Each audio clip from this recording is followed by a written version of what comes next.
Welcome, everyone, to this week's podcast broadcast. This Week in Science is back after I had to take a break last week to go to Alabama. Thank you for your patience. We have returned for our show for this week. I want to remind everyone this show is being live streamed and then will be edited for the podcast. So this stuff right now, it's going to go away. This is the time where I say, just put the thumbs up and the likes and share and all that kind of stuff. Get us in the algos so it all goes swimmingly. What else do we need to know? I don't even know anymore. We're going to start the show now. Blair, do you sound good? I sound good. It should be like, I sound good? Yes, maybe. Okay. And I know Daniel sounded good. I was talking with him earlier. Hello, hello. Hello. Yeah. Blair, tap your mic. Yep. Okay. Thank you very much. Yeah. All right, yeah, Justin looks different today. Strange. How strange is that? Okay, everyone, we are going to start this show. Thank you. Thank you, Paul Disney. That's what I needed. Starting the show in 3, 2. This is TWIS. This Week in Science, episode number 1034, recorded on Wednesday, October 22nd, 2025. What do aliens know anyway?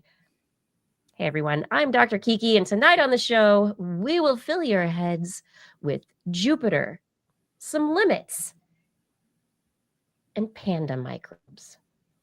But first, disclaimer. We don't know what's going on.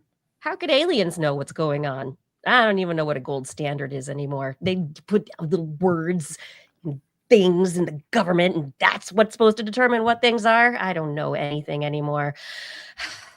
I'd like to know things, so let's talk about them here on This Week in Science. Coming up next.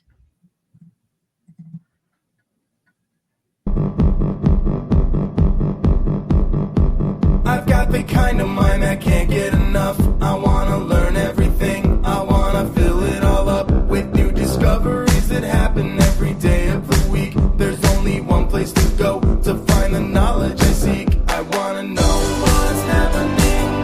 What's happening? What's happening this week in science? What's happening? What's happening? What's happening this week in science?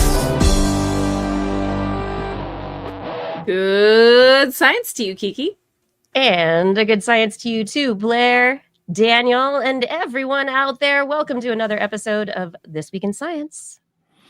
We have hello, yes. Justin's voice is not Daniel's voice. We are not pretending here. We have a different person joining the show who I'll introduce in just a minute. Welcome to the show, everyone. Thanks for joining us. We have a fantastic show lined up ahead.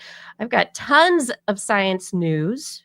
I mean, first off, I referred to the gold standard, which refers to gold standard science. And there is a wonderful opinion piece in Science magazine this last week related to this topic, in which the researcher who published it goes through historical aspects of attempts to use Trojan language in legislation to lead to an attack on science. And according to this article by Stefan Lewandowski, at the very, very end, he gets to the point and he says, the introduction of a chimerical gold standard is thus best understood as yet another of at least 318 actions against science that the second Trump administration has taken since the president took office in January 2025. 318 against, attacking. That sounds low. I think we're lumping some together. Maybe, I don't know. But what I like to think is that as things get broken, sometimes you have an opportunity to fix them. Sometimes you have an opportunity to build them better. Sometimes you have an opportunity to create good out of the seeds of a crisis. So that's why I like talking about things here on this show. I've got stories tonight. Yeah, I'm blaming Jupiter for our planet. Got to do that sometimes. Additionally, I've got some metabolic stories, ultra marathoners, and the rest of animal life. And I have a whole bunch of stories about brains, mini brains, flatworm brains, human brains, lead-filled brains. I don't know. So many brain stories. It's going to be fantastic. Blair, what's in the animal corner? Oh, I have a very abbreviated animal corner this week. I just brought a story about panda poop. Just staying right on brand with my usual. I haven't talked about pandas in a while, I think, so it's time. Yeah. I have actually heard people recently commenting that are not you, who are not you, commenting on condors and pandas. How are they even alive? Yeah. Well, the condors, not to get on a whole tangent, but they're actually doing pretty good. Except for the one that knocked his mate off a cliff. But sure. I mean, there are always mistakes. You have to scramble. You have to break a few eggs to make an omelet, or knock a few condors off a cliff to. Anyway. Sitting here in silence because too soon, Blair. Too soon. Not with the condors. But no, they're doing really well. So strangely, there's a few species that we have pulled back from the, literal brink of extinction. And it looks like the condors might, in 50 years, we might look back at them as another example of, the sea otter or some other individuals that have really been down to the cheetah, been down to 50 individuals, and, the condor was down to, I think, 12. So it's wild. Yeah. So anyway. It's amazing. Yeah. We do good. We try to help sometimes, and we do, and I think that's great. So we should think about these good things. All right, Daniel, what'd you bring for the show tonight? No, okay. Everyone, I would love now to introduce our guest for the evening, Daniel Whiteson. He is a professor of physics at UC Irvine and co-author of We Have No Idea. There were two versions of that book, frequently asked questions about the universe, and now a third book, Do Aliens Speak Physics? Thank you for bringing the show tonight. Thank you very much for having me. Very excited to be here. And unexpectedly, I do have a poop connection, but it's not alien poop. I can't wait. This is going to be fantastic. Well, my wife is a microbiologist here at UC Irvine, so I have bags in the freezer I've been told not to open. And you don't want to open them. That's amazing. I'm a curious person, but I'm not that curious. So yeah, I've left those bags untouched.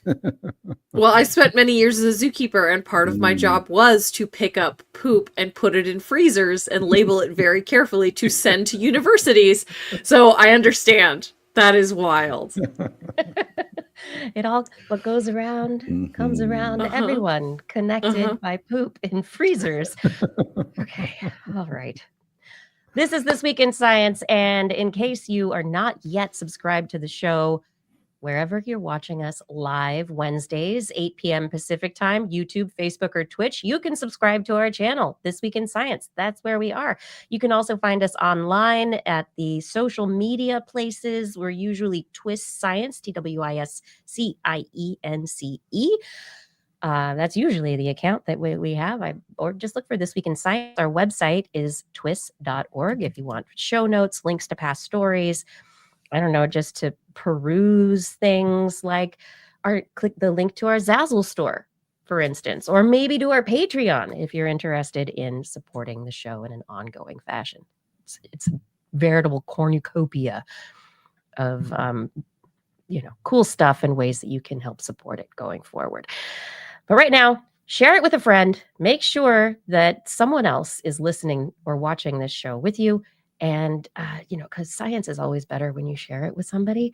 So are we ready for the show? You ready, Blair? Yeah. Daniel's nodding his head like, yes, let's do this. All right. So I really do want to blame it all on Jupiter, as there are some other researchers in the galaxy that also would like to blame everything on Jupiter. And the fact that Jupiter basically started the accretion of like the first planetesimals. So planetesimals formed about 0.5 to 1 million years after the solar system kind of started being dusty and accumulating around the sun. And then there was something that happened. There were chondrite forming parent bodies, different things. These are asteroids that we find all over the place. Those were 2 to 3 million years later. Nobody really knows exactly what happened there. And so they went back in time. No, they did not. They did simulations, numerical simulations, to show that the early formation of Jupiter reshaped the natal protoplanetary disk for the entire solar system. So the abstract of the story, Science Advances, is where it's published this week. Jupiter's rapid growth depleted the inner disk gas and generated pressure bumps and dust traps that manifested as rings. These structures caused dust to accumulate and led to a second-generation planetesimal population with ages matching those of non-carbonaceous chondrites. Meanwhile, the evolving gas structures suppressed terrestrial embryos' inward migration, preventing them from reaching the innermost regions. And so Jupiter was likely the culprit in shaping or allowing the inner solar system to evolve as the rocky bodies that it did, and to basically protect it, to jumpstart the whole ecosystem, the environment in which those rings could form the planets that we now know as Mercury, Venus, Earth, and Mars. So this is an update of the meme of the first quadruped who came up onto land, and it said millions of years ago some fish decided to walk on land and now I have to go to work, right? So this is billions of years ago, Jupiter did what it did and now I have to go to my 9 to 5. Thanks a lot, Jupiter. That's pretty much it. Yes, it is the update. There have been previous simulations where they looked at gravitational forces and have simulated the movement of different bodies into the inner solar system and then back out again. And I'm just saying these things because I've read about them over the years. But Daniel, have you ever done any of these numerical simulations? These are amazing simulations, and they tell us so much about the nature of the solar system. And I think the big takeaway message for me is that the solar system is chaotic. Like, it seems steady on our time scales, like Jupiter's Jupiter, and people have been looking at Jupiter for tens of thousands of years or whatever. But if you look at millions or billions of years, crazy stuff has happened in our solar system. And simulations suggest that, as you say, Jupiter moved into the inner solar system as well as Saturn, and then maybe another gas giant pulled it back out and was ejected from the solar system. So we think that the solar system was formed with more planets than it has now. But that's not even considering the hypothetical Nibiru Planet X that's out there in the dark. That's just, Yeah, that means that there might be additional planets in the solar system we haven't detected, but there are also very likely planets that formed with Jupiter and Mars and Earth and all those other planets that are now lost. In fact, we think there are billions of rogue planets out there in the solar system traveling through the galaxy without the benefit of a star. They were ejected from their families. What? Yeah. didn't know that. It's crazy, right? You see them through these amazing micro eclipses. They pass in front of a distant star and very briefly eclipse it. And you can tell that it's a planet because of the shape. It's just like how we detect exoplanets. In fact, they recently saw one where it has a moon. So they could see the eclipse happening. And then as time went on, they could see the eclipse changing because the moon was making its own mini eclipse on top of it. So it's an exo moon on a rogue planet. Science is crazy, y'all. But now, okay, so like we have TWIS now. We've had the Hubble for ages. We've got these amazing ground-based telescopes that are looking out at the universe. Like, how is it possible that we wouldn't know all the planets in our solar system? Yeah, that one's bugging it me. is 2025. Yeah, well, it's a great question. It's one reason is that we just don't have enough eyeballs. Like, yeah, we have JWST, but everybody wants to point it in a different place. So probably if you dedicated it to like hunting for deep, dark planets that are out there in the dim reaches of the solar system, it would find one. But there are other studies that people want to do about like super distant galaxies in the early universe that take priority. So what we need is more space telescopes. Think about all the photons that come to Earth. A tiny fraction of them have their information extracted for science. Most of them just like splash on sidewalks or on a tree somewhere. There's so much information about the universe coming to us all the time that we're ignoring. I like to fantasize about not a Dyson sphere where you're like gobbling energy from the sun, but like a sphere of space telescopes surrounding the Earth, looking out into the cosmos. Think about everything we could learn, right? I like that better than the Starlink satellites that are getting launched up there. I know. And they're pointing down at us instead of out, which is what we really want. Yeah, and so much money is spent on so somebody can stream a cat video while they're camping, and compare that to the amount of money we're spending on science. Oh, it's shocking, because the knowledge is out there. We could just buy it. If we just spent the money, we would know these things about the universe. There's literally nothing preventing us from doing it. We're just deciding not to. We're like in a candy store, our pockets are bulging with cash, and we're just walking out and not buying anything. Well, not our pockets, to be clear. No, exactly. Humanity's pockets. That's what I did accidentally. Sorry, everybody. I was going to turn off this overlay. That was my mistake. That's just how, what I do when I want to disrupt conversation. So I love that Jupiter study. It's amazing to hear about the early solar system and how it formed. And it's incredible that we can figure this stuff out, just given like what we're looking at now, hardly ever having left the planet. We can deduce this stuff. As my 13-year-old sums up science, she says, science is like, we looked at stuff and we figured out how it got there. Is that it? And I was like, yeah, that's pretty much science. That's good. But we try and figure out how it got there with the highest degree of certainty possible by getting rid of alternative explanations, right? It's like that law of parsimony and weeding through things. Yeah. That doesn't work. That doesn't work. That doesn't work. And then you learn something new and you go, oh, I have a new tool. I can ask a new question. Now the field got bigger again. Okay, that doesn't work. That doesn't work. That doesn't work. But because of that, you're getting improved resolution on the whole story. So we can't ever get rid of the human bias, but we can try the best we can, right? To be as impartial as possible. It's really good. I love that Jupiter story too. And you mentioned the data aspect of things. And I do know that one of the things you do, Daniel, is work with, you're interested in machine learning, and you've worked on the ATLAS instrument at CERN. And we all know that Large Hadron Collider and ATLAS and all the things that there's so much data.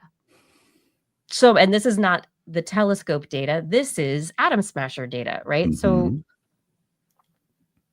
are we going to get, like, what are we doing with this data? Are we all putting it on Google like G Drive, or is it like, what is it like? How are we managing it?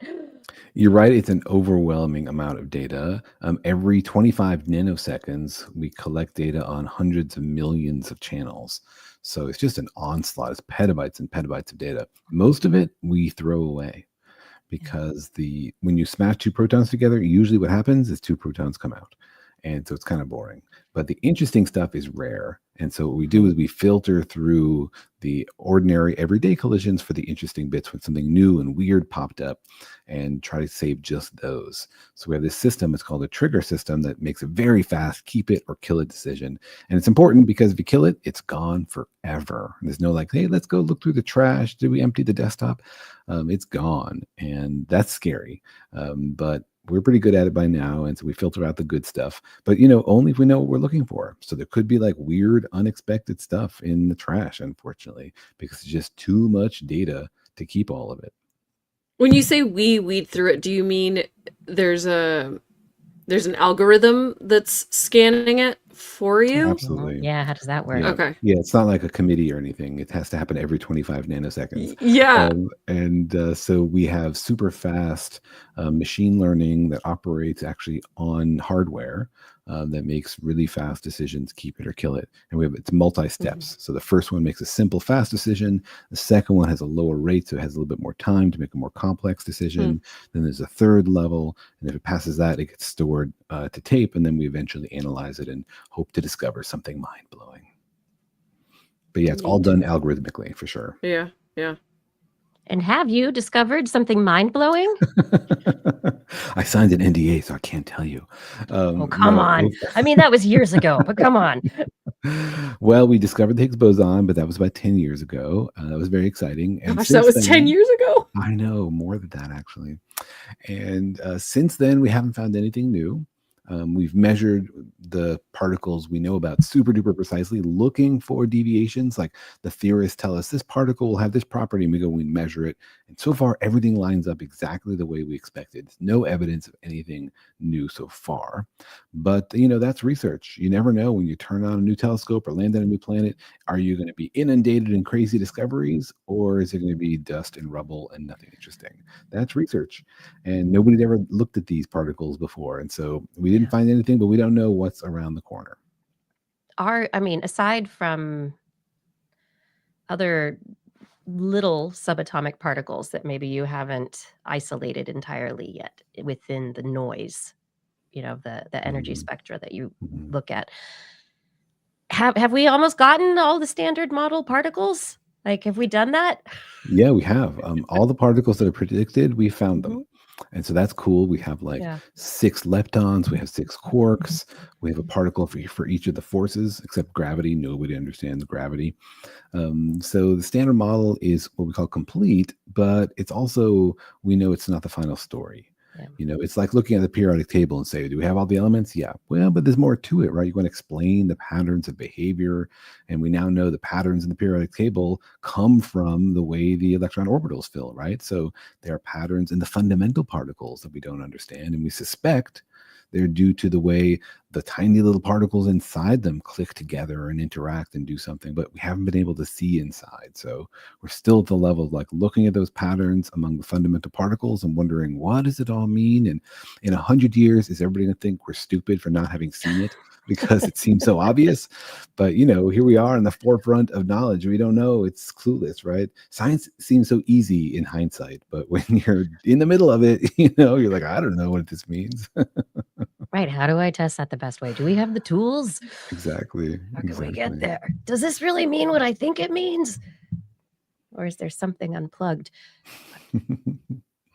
Blair, did you want to talk about animals or anything? Oh, yes. I have a very quick story. It's just a couple sentences here, but I think, in the honor of bringing both pandas and squirrels today, this was the perfect opportunity. But just, groundbreaking study, in where squirrels like to bury their food. Yes. And so this is just a study looking at where in urban environments, these are gray squirrels, where they like to bury their food and where they like to forage. And overall, they found that consistent road noise is actually a predictor of a higher level of squirrel behavior than they would expect. And so it looks like they're actually using that as an opportunity to create cover to protect them from predators. So if there's a lot of road noise, that means there's a lot of traffic. That means there's less likelihood for there to be cats or coyotes or birds of prey or whatever it is that are trying to grab and eat squirrels. And so there's actually kind of a funny bell curve where you actually get an increase in squirrel activity with some road noise. Versus, you'd think more people, less activity from squirrels. Of course, squirrels are kind of a special case because they are very easily not fully imprinted upon, but like habituated to human activity, almost to the point where they're insistent upon receiving food from humans. We actually have had a couple cases in Northern California up here of squirrels attacking people because they're not rabid or anything like that. They just have been fed by humans. And so they're so used to being fed by humans that when a human is not feeding them, they go, hey, give me that. And it gets violent. But so squirrels are an interesting case here. I don't think this is an across the board situation. You would need to kind of repeat this study with a lot of different wild animal species that are found in urban environments to see if those other species have a similar reaction to road noise. But I would wager that squirrels are kind of special in that case. So. Squirrels definitely are special. That's for sure. It's amazing how much cuter squirrels are than rats, and I think it's just the fluffy tail. And their little ears. And don't trust it. The squirrel ears with the fluff on the top. Yeah.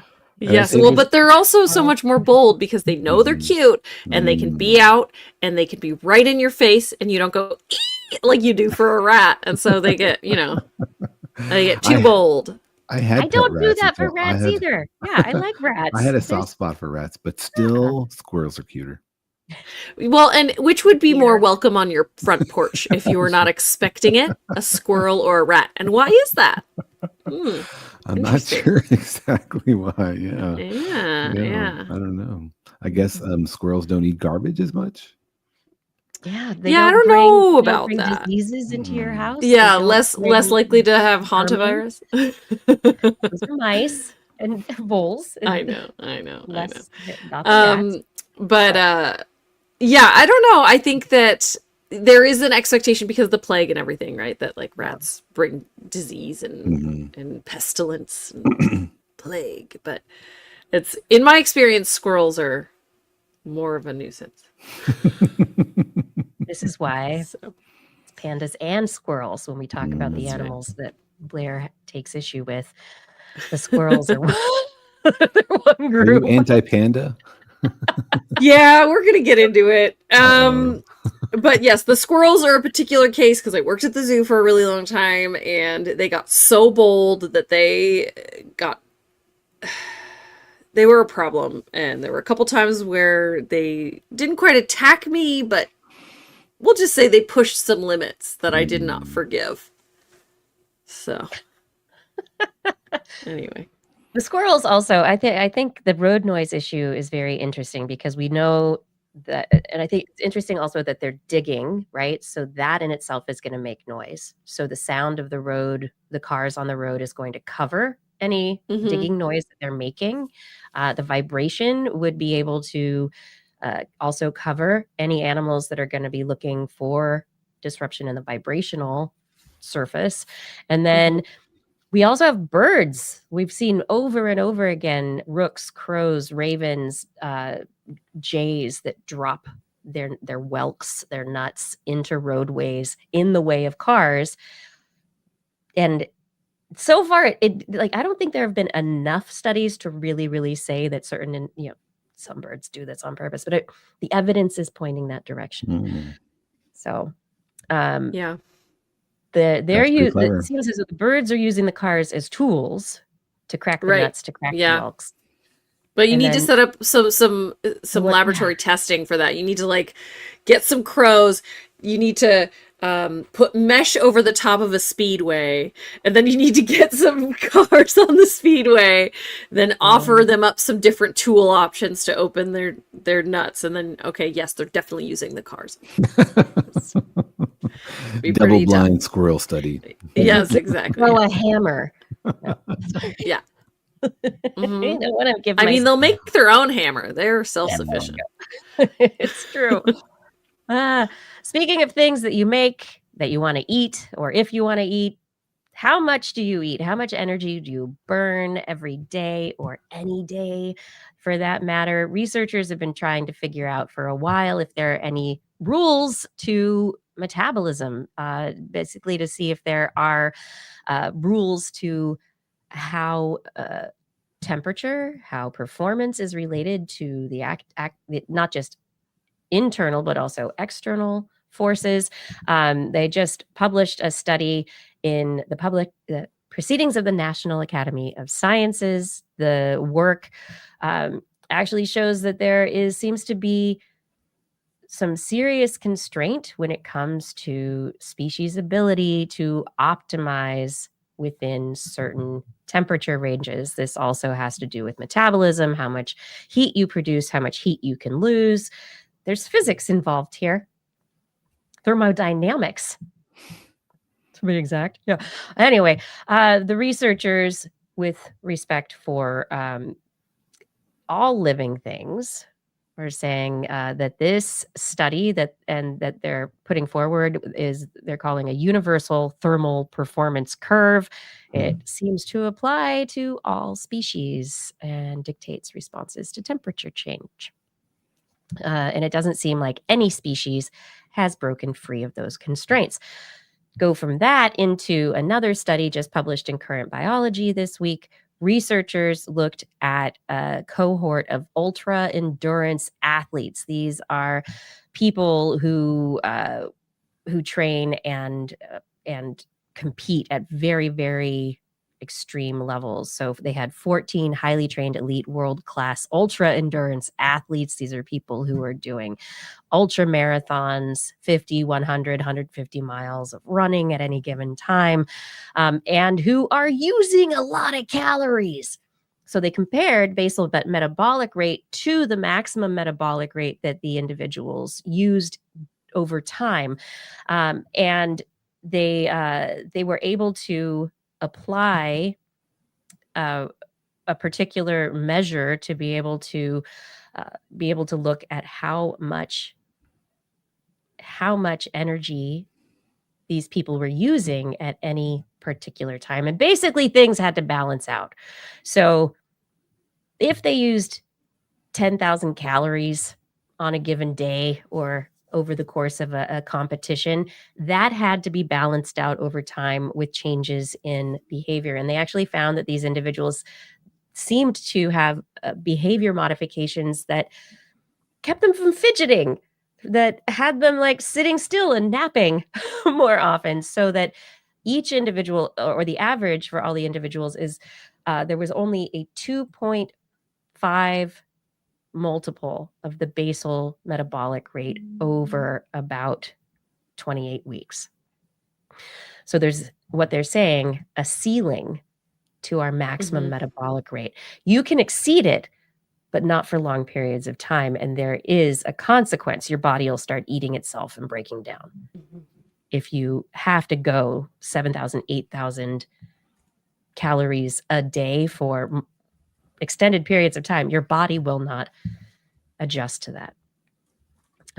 So no matter how much you eat, no matter how much you try to fuel that higher metabolic need, the factory can't stay open longer. Like we've made all the energy we can, folks. We're at capacity. That's wild. Yep. So they say that there may be, because their sample size was like 14 people. So of course there might be exceptional individuals who can exceed what seems to be this ceiling. But for this small sample, it gives a basis for looking forward to find out if humans can exceed their basal metabolic rate and what the ceiling actually is. And you said this is all youth? No, not they're not youth. They're just highly trained, elite, and world-class athletes. So they're probably... Sorry, I thought you said student athletes. Okay. No. They're ultra endurance athletes. That's also... Okay. So that's the other thing I'm wondering is, This is obviously the Age. beginning of a lot of different kind of metabolic limit studies that could happen, but I'd be curious to see what the multiplier was at different stages of life. Like if I'm a teenager, can I push it to 4 times versus 2.5? When That's a I'm really 40, can I only push it to 2? Like, you know what I mean? Is there a difference in flexibility or capacity, or is it constant throughout your life, right? I think that'd be interesting to find out. I think that's a fascinating question. I mean, we know that a lot of youth are athletes, and that I mean, a lot of competition occurs at a very, very advanced endurance level at a very young age, and we know that there are trade-offs. For it changes your hormone levels. You have different, and there are injuries that occur at certain places, and so there's management that needs to happen to ensure that that individuals, can actually continue to compete at the high level that they do. So the question is, how do you do that? How do you, and I think this kind of study, or for an athlete, for somebody who's interested in this, I think that is going to be some of the, the next best questioning is, how do you take this information and use it to optimize your performance over time? Do you run, Daniel, or cycle, or are you an ultra marathoner? I'm not, but bizarrely, my son turned out to be an athlete. He's a long distance runner and a cross country competitor, and he broke the school record for the 3 mile, and it's up on the wall in the gym, which astounded me because I'm no kind of athlete, and neither was my wife. And so I don't know if that's proof of cosmic ray mutation or something, but he definitely got some athletic genes, and now he's off running in college. So it was very exciting. And I've definitely seen what you're talking about. He runs at a very high level, and he's constantly working. He's like at the edge of is this an injury or is it just pain? And There's managing that level. Some pain is fine. It's good for you. If you're doing it right, it hurts. But also if you're doing it wrong, it hurts differently. And, yes. And knowing the difference is important. It's crucial. Oh my gosh. And do you think that this kind of thing is common across species? I mean, here we did a study on humans, but I've also heard that humans are unique in their endurance capacity. Like other animals can run fast or climb or whatever, but humans have the best endurance on Earth. Is there anything else that approaches that?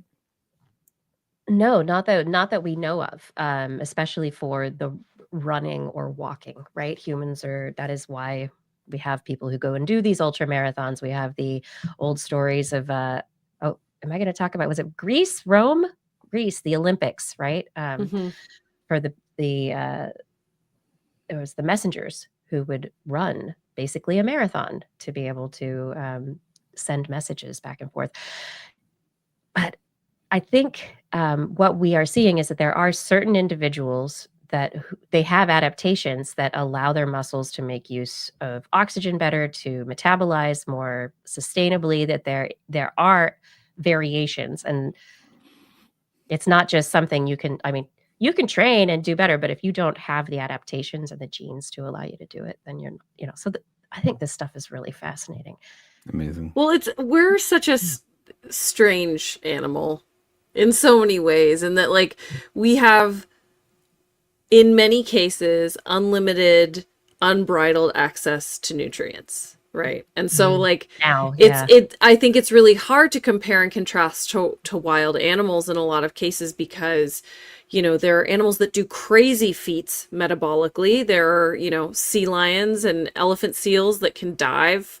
Elephant seals can dive for over an hour without breathing, and their metabolism slows down to almost nothing while they're doing that, and then they come back up.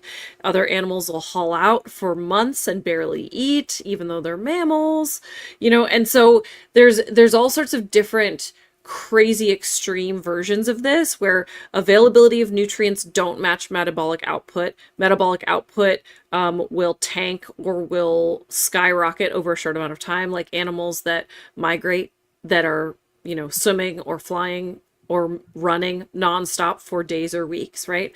And so I think that we're so different, because we have our constant availability of nutrients. We have ability to rest. We're not running from predators. We're not hunting for food.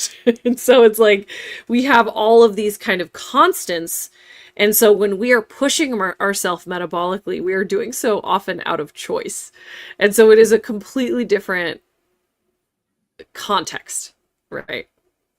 So yeah, it's I think I'd be interested to see what things look like in wild animals as well because of that. Because like I would wager, for example, that elephant seals, they go from their basic metabolic rate, they go down to, I don't even remember what it is. College was so long ago. But, a fraction of their metabolic rate while they're diving. So do they have a basement, right? The opposite of a ceiling. Do they have I can't go past half of my basal metabolic rate. But similarly, penguins, when they're swimming, when they're migrating, do they have a maximum of their metabolic rate that they can reach, right? When they're sprinting from one space to another because it's too cold or they're in between land masses. So deep mysteries of the universe. Yeah. I don't. Yeah, I think we've got the endurance running thing down. I'm not sure we have the diving like a sea lion down. Yeah, well, in the case of elephant seals, you also have special pressurized eyeballs so that your eyeballs don't implode under the pressure, right? So there's other things that you need to get that done. Goggles. Wow. Got it. Yeah. Okay. All right.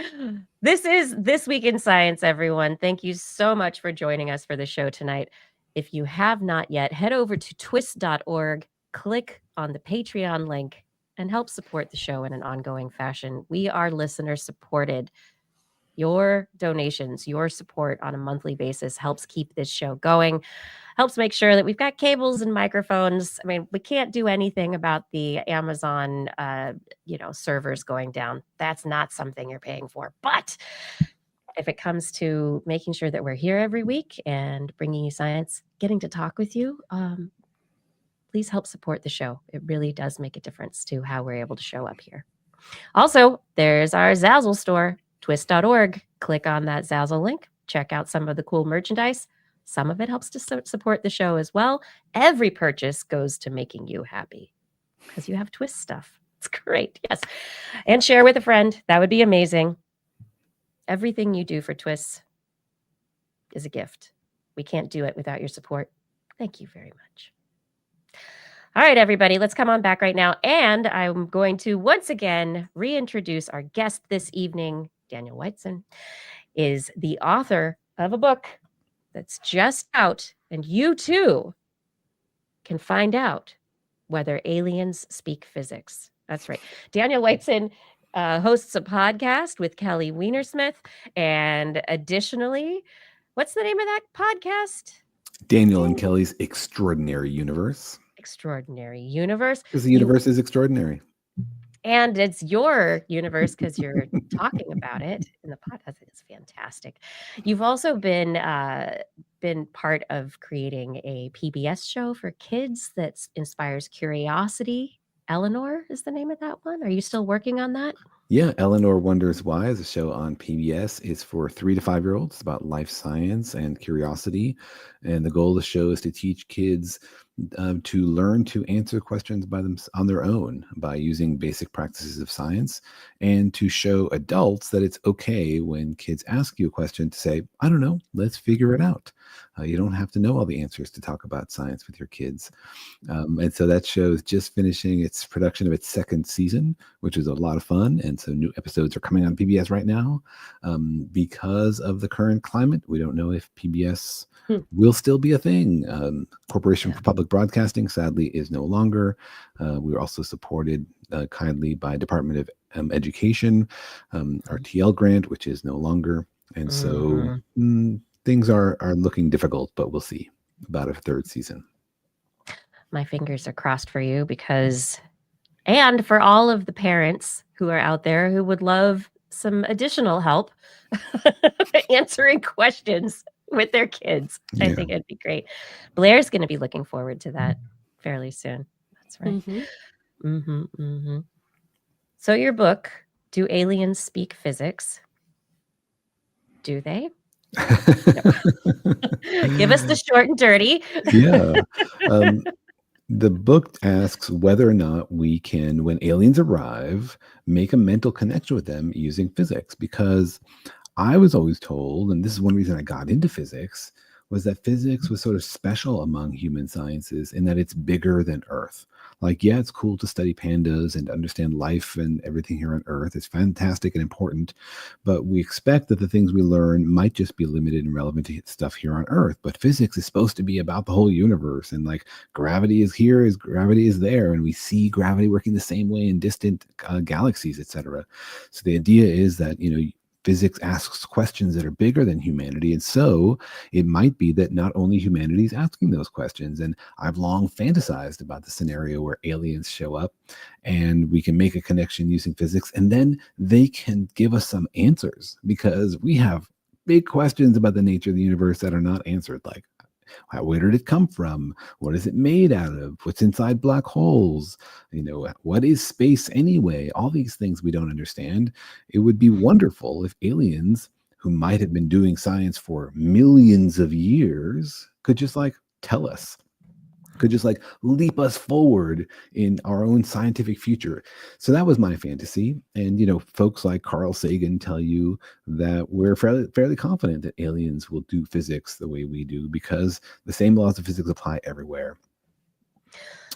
But the book asks whether that would really happen. Yeah. Yeah. The same laws of physics apply everywhere. But if you are coming from a different referential frame, a different perceptual frame. Blair's a zoologist, so if we could imagine a planet of squirrels, how would they? Why would you do that? Blair, do you have PSSD, post squirrel stress syndrome, or whatever disorder? Yeah, and that's a fun joke, but you're exactly right. Just because the laws of physics, or we think that our laws of physics apply everywhere, doesn't mean that the people in those other places would describe them the same way. So really the book is about the philosophical question of, is physics the map or is it the territory? Like, we're looking at the universe through a human lens. Can we disentangle how much of it is the universe and how much of it is this single human lens we all have in common? And until the aliens arrive, we won't be able to tell how much our humanity has distorted the physics that we've interpreted, and how much of our humanity is in the physics that we've interpreted, and how alien physics might be shockingly alien. And so the book goes through a bunch of arguments for how physics could be essentially invented or discovered. You mentioned earlier, we were talking about the exoplanets, and you were talking about the rogue planets that might cross in front of a star, and so you've got this eclipse of and at one point in time, we thought that the Earth was the center of the universe, right? The Earth, everything centered around the Earth, because of course we saw the sky move around the Earth at night, and so our way of looking at it. And now we have these new eyes on the sky to be able to show us new things. What kind of logical pathway did you go down to try and imagine, say, if you were on another planet, if you were an alien? How do you get into that mindset to think of it from I'm not a human anymore. I'm not on planet Earth. I'm not a human. Well, you got started exactly the right way. You have to question, you have to identify and then question the assumptions that you're making and wonder, is this really the only way we could have done it? And we have a terrible history of this, right? We make these assumptions that seem reasonable. Well, we look like we're the center of the cosmos, so obviously the Earth is at the center.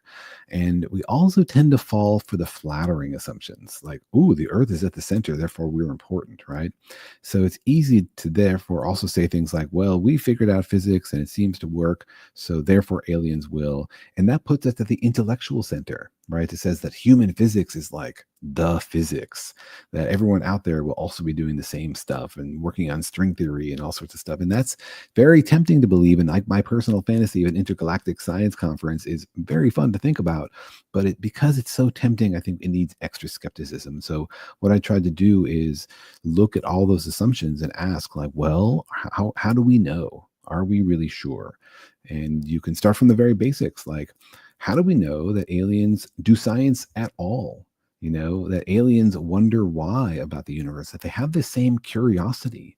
Blair was earlier wondering, like, I wonder if this, I wonder if that, I wonder if you did this study, what would the answer be? That's interesting. That's wonderful. And that's a very human thing, to be so curious and to want to know about the universe. But that's also emotional, right? It's part of being human, and it's different from person to person. One person is super interested in physics, another person interested in poop, another person interested in geology, somebody else interested in languages. We have an amazing diversity of science on Earth because of the personal reactions people have to these questions. And so to say that aliens will automatically be curious like we are, and will automatically develop the same sort of methods to build these mental models about the universe, that's a big leap. That's a big assumption that we have that in common with them. The idea of like mental models. So like as a cognitive scientist from, I studied bird brains. And so it was this comparative brain and behavior work trying to come up, okay, apes, we have a theory of mind, right? They can like look at another animal and go, oh, this squirrel is going to dig in the soil and hide its nut. Love your ape voice. Yeah. Thank you. This is how the apes are talking. Yes. But forever, and Blair, like in the animal corner, we're constantly like duh, suddenly a scientist did a study that shows an animal is smarter than anyone thought. Yeah. Or, oh, an animal is clearly intelligent, like in this particular way. And so I think it's a really interesting, the way that your book goes forward with these scenarios and delving into this perspective of, okay, how do we put on the skeptical hat, but also how do we really try and consider the cognitive kind of philosophical aspects of what aliens would be interested in? I've read plenty of sci-fi books, and some of them you have spacefaring aliens who were not curious, but they leapfrogged into the stories. It's not sci-fi, not real. Yeah, whatever. But I don't know. Do you think that curiosity is necessary? It's a fascinating question. I don't know if curiosity is necessary, because the only thing we can do is like look at our one example here on Earth and try to extrapolate from that. And even here on Earth, we have been developing technology and getting better at stuff long before we had any idea how it all worked, before curiosity helped us. Think about like bread and cheese. These things are, you have to be a master of the microbes to make these things work. And we had no idea. We didn't even know germs existed until fairly recently.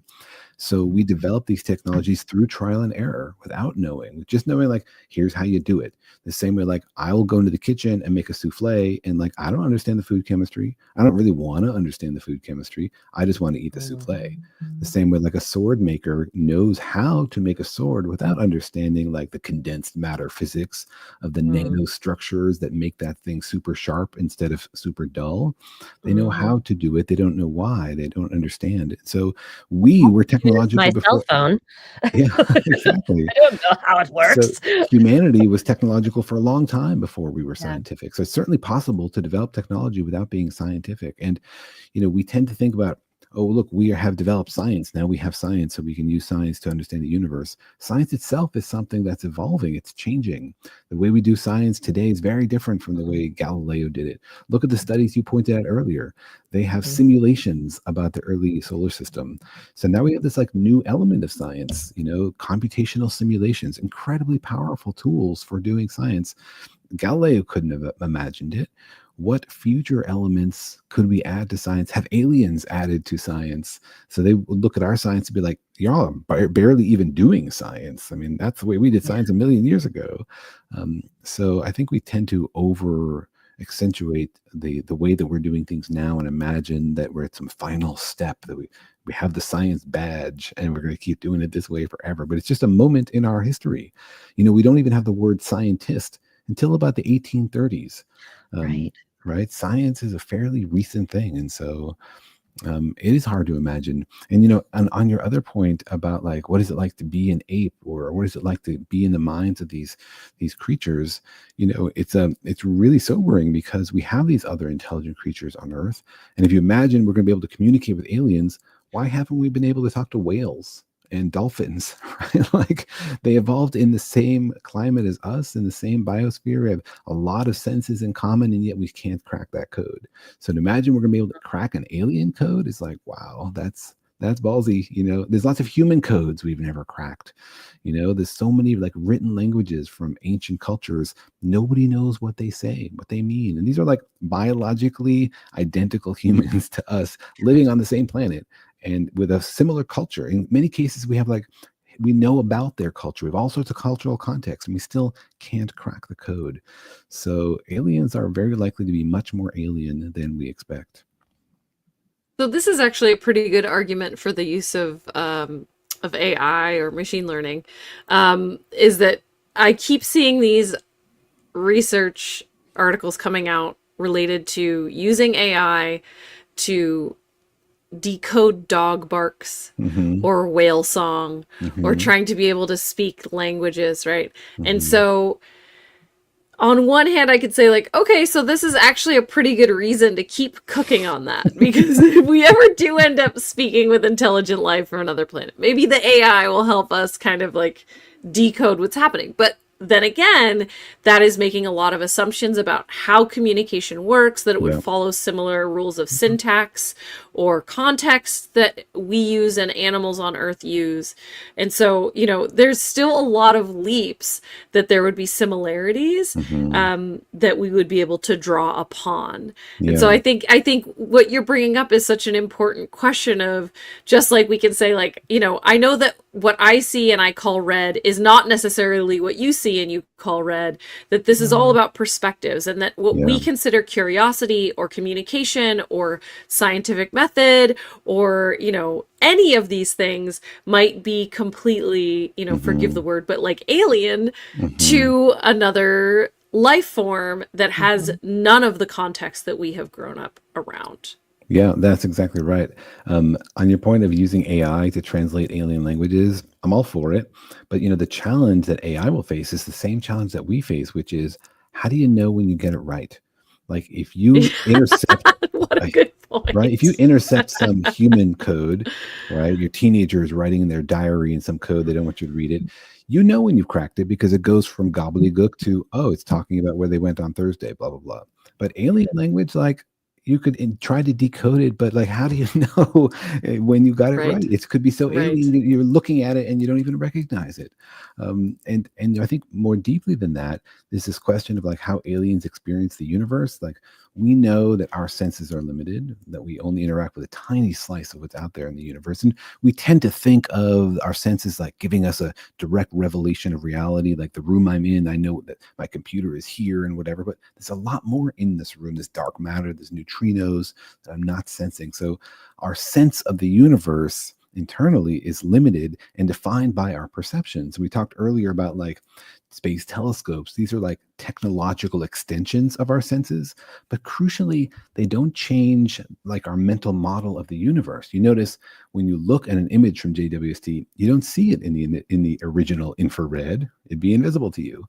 When you talk about gravitational waves, they don't show it to you in terms of like the waves. They play it for you like a sound. We're always translating things back into our own sensorium, because that's the way we make sense of the universe. And so if aliens have a very different sensorium, or like octopus, right? They have like distributed brains. What's it like to be an octopus? We have no idea. What's it like to be an alien?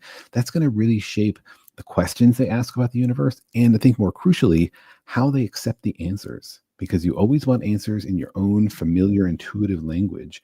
And that's going to be different for aliens as it is for us. And so we could end up in a situation where like they have answers that don't really make sense to us. And our physics, they're like, what are you even talking about? You know, even if we get past the communication questions. So in the early part of the book, you reference the Drake equation, and which is the equation that kind of says, if there is intelligent life in the universe that could be spacefaring that we could meet, like, could it be there? What's the probability, right? So it's a probabilistic calculation of that. And you add a few factors to it for your book. Can you Mhm. talk about like those factors and why you added them? And what Yes. do you think it's useful? Do you think that is actually should we like officially change the Drake equation? Well, I mean, Drake's equation tries to calculate how many intelligent civilizations there are out there that could send us a message. But I was interested in more than that. I don't just want there to be an intelligent civilization that sends us a message. I want to make mental contact and talk about the secrets of the universe. And so there's a sort of a subset of Drake's aliens that I'm interested in, the ones that do physics the way we do, so we can get like answers to our physics questions. And so I added a few terms. I added terms like, one, what are the fraction of those civilizations that are technological that do science? We don't know that it's 100%, as we just talked about. Another term is communication. Even if they can send us messages, can we make mental contact? Can we decode those messages? Because every communication has a translation step where you go from idea to symbol. And that translation, the assignment of ideas to symbols, is cultural and arbitrary. And so inverting it might be impossible. And then there's the question of, are they interested in the same questions as we are? Do they see the same emergent structures in the universe? Do they ask about those same things? And then finally, do they have the same kind of answers as we do? Like, are they interested in the same things? Would they accept our answers? Could they be working on a completely orthogonal theory of physics that also works? And what does that even mean about the nature of truth? Like Well, AI, didn't right. it come up with like a completely different way of explaining things? Like Exactly.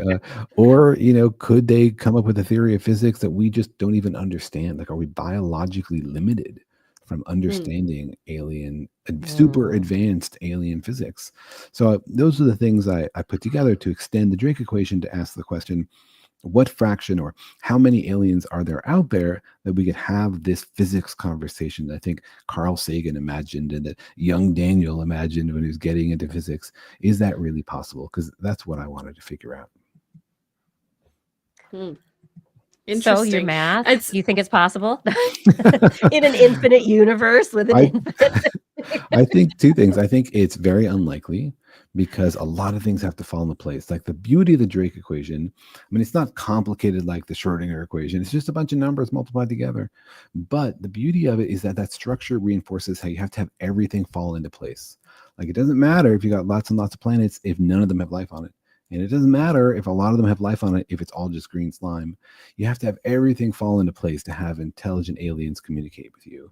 In the same way, you need a lot of philosophical assumptions to go the right way for there to be aliens out there we can talk to who are interested in the same stuff, whose answers we can digest, who can help us understand the universe.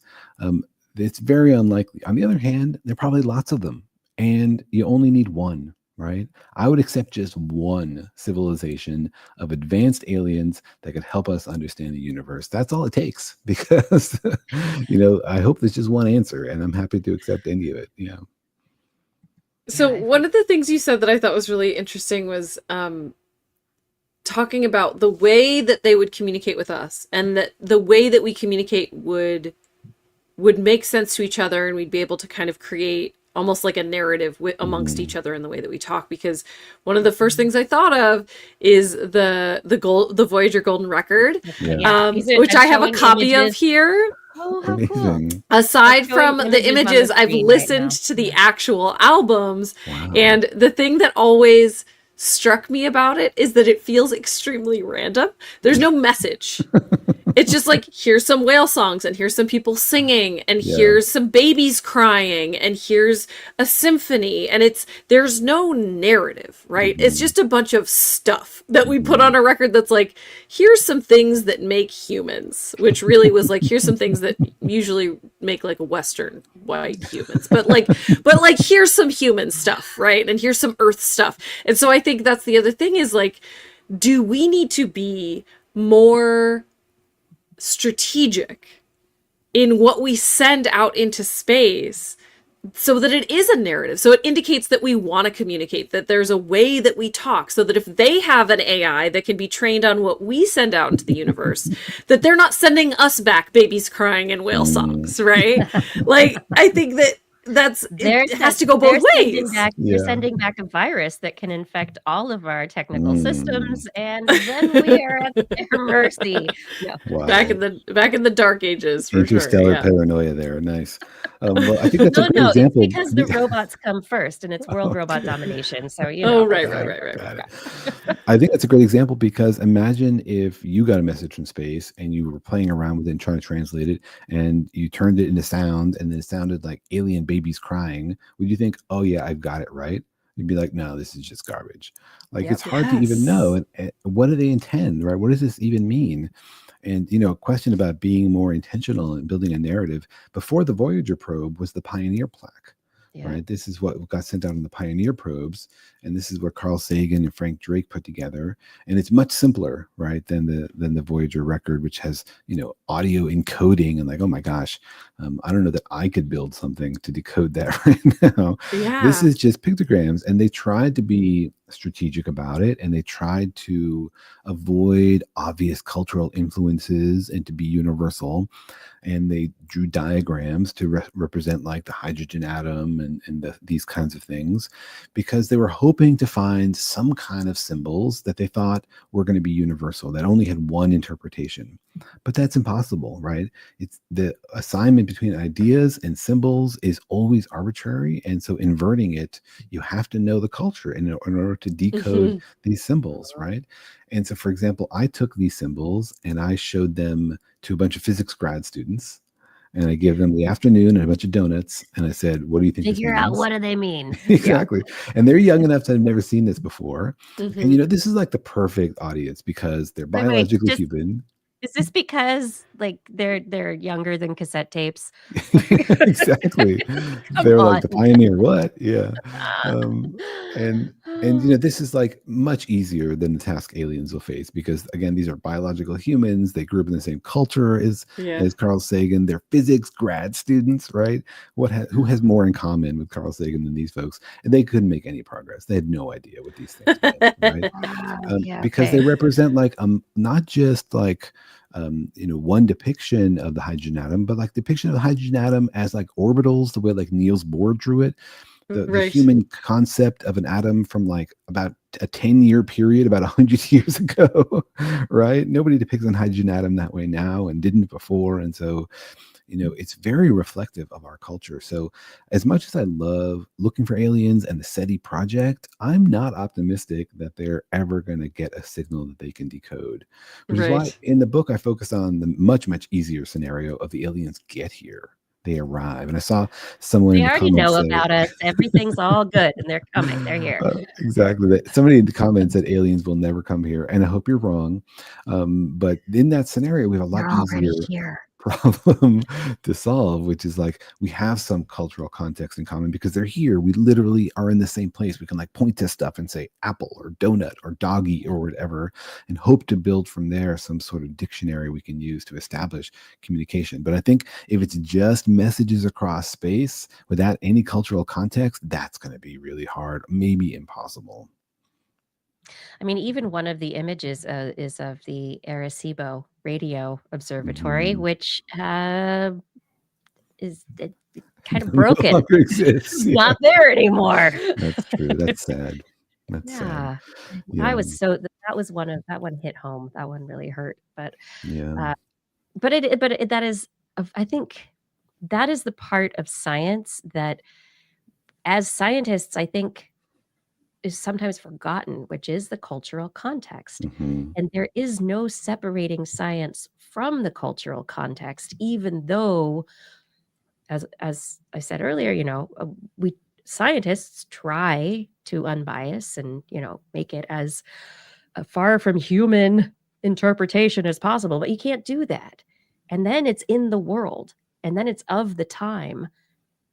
And so how do you like, aside from being able to understand and use a signal from an alien species with an alien culture in its own space and time, how would we ever design against that? I think. How do you make it timeless? Yeah, it's impossible to know. And, we can't fully unwrap our human biases until we meet the aliens. But one thing we can do is try to make sure we're using as many different human cultures as possible. This is one reason why like cultural diversity in science is important, because people come in with different assumptions and different questions and different curiosities, and they help you realize, oh boy, I was asking this question this way. This is another interesting question. And even more than like our current diversity in science, we had this amazing sort of natural experiment here on Earth where we had the development independently of mathematics and astronomy and sort of proto-science in the Americas with the Mayans, and in the Far East with the Chinese, and in the Middle East with the Greeks and the Sumerians, the Babylonians, and we can compare and contrast those in the historical record to see like, wow, which directions are inevitable, which directions are random and cultural. Unfortunately or fortunately, those cultures are no longer distinct and separate. So the experiment is sort of ended prematurely. It'd be fascinating, like, to figure out now, like, what would the Mayans be studying if they were still doing science today and the Spaniards hadn't, burned all of their books. I love thinking about that. I read a fantastic science fiction novel about that by Tad Williams once. Anyway, nice. For the book, I did dig into those records and look at like, how did the Mayans approach this versus the Chinese? And, the story is similar across the continents, that everybody saw patterns in the sky and then tried to understand them and used math to understand them. The kinds of math they used are different, though. Like the Chinese were very algebraic. They look at like patterns in tables of numbers. And the Greeks, of course, very geometrical. They think of answers as like, where are things in space, shapes and circles. And the Mayans sort of in between. Like they had very advanced mathematics. They had more accurate predictions for where the planets were than the Europeans when the Spaniards arrived. So I'm wondering, we don't have a lot of their records. Someone earlier, Paul Disney said, made a reference to base 10 math, right? Where there has been math that's base 12, base 60. There are multiple, and I think it was Mayans who were base 60. And so the difference in the way the numbers calculate, it's not, the math is still there, and the way it works, I guess, still works. Like, did you look at that deep enough to like be like, oh, there's some real differences here, or you're like, oh yeah, it's all kind of similar, just different bases? Yeah, well, it is quite different. The Chinese, again, they're algebraic. And so if you read the early Chinese writing about their theories about the cosmos, it doesn't quite make sense to you if you're a geometric thinker, because you're reading it and you're like, so what is where exactly, and where do I put stuff? And that's just not how they were thinking about it. They weren't thinking geometrically. Most of us are, have grown up in the West, and the way of thinking is geometric because of the Greeks and the Babylonians. And so we're so geometrical as thinkers that some of that early I don't think I was until Pythagoras, like that theorem. Exactly. And it wasn't until Descartes that we understood that, like, oh, geometry and algebra are actually the same thing. They're just different ways to tackle the same fundamental concepts. Like how two equations on a page, you can solve them algebraically for the solution, or you can graph them and see where they intersect. It's exactly the same fundamental mathematics, just two different sets of structures that turn out to be equivalent to each other, which is super fascinating. But you ask a really deep question about mathematics, and I saw somebody in the comments say like, well, certainly math will have in common with the aliens, even if not physics. And that seems compelling, and it seems likely, but it also, how do we know?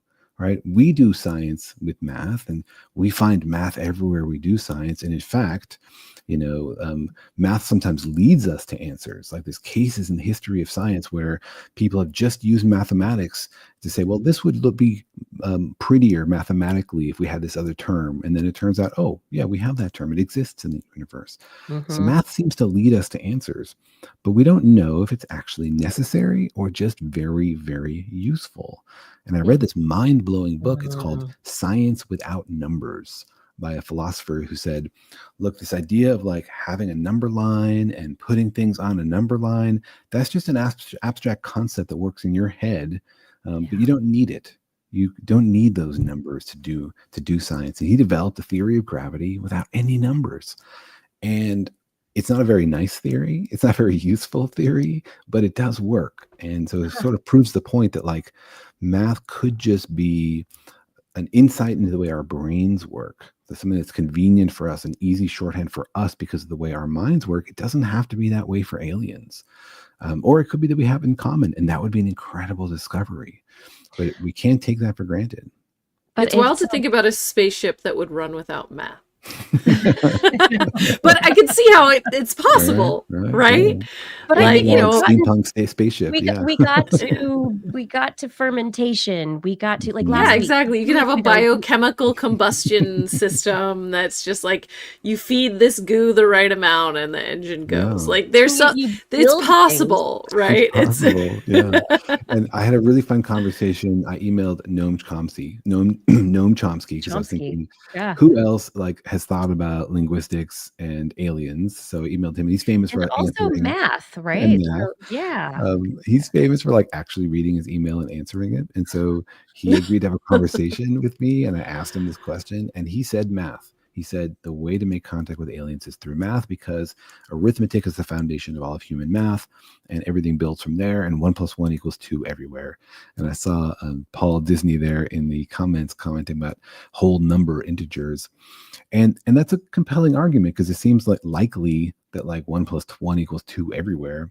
But you could also imagine aliens that don't have whole number integers. What if, you're aliens that are existing as tendrils of plasma in the atmosphere of a star, and the edge of your body is not you can't really define it. So you never come up with this I'm different from you. I count myself as 1 and you as 2.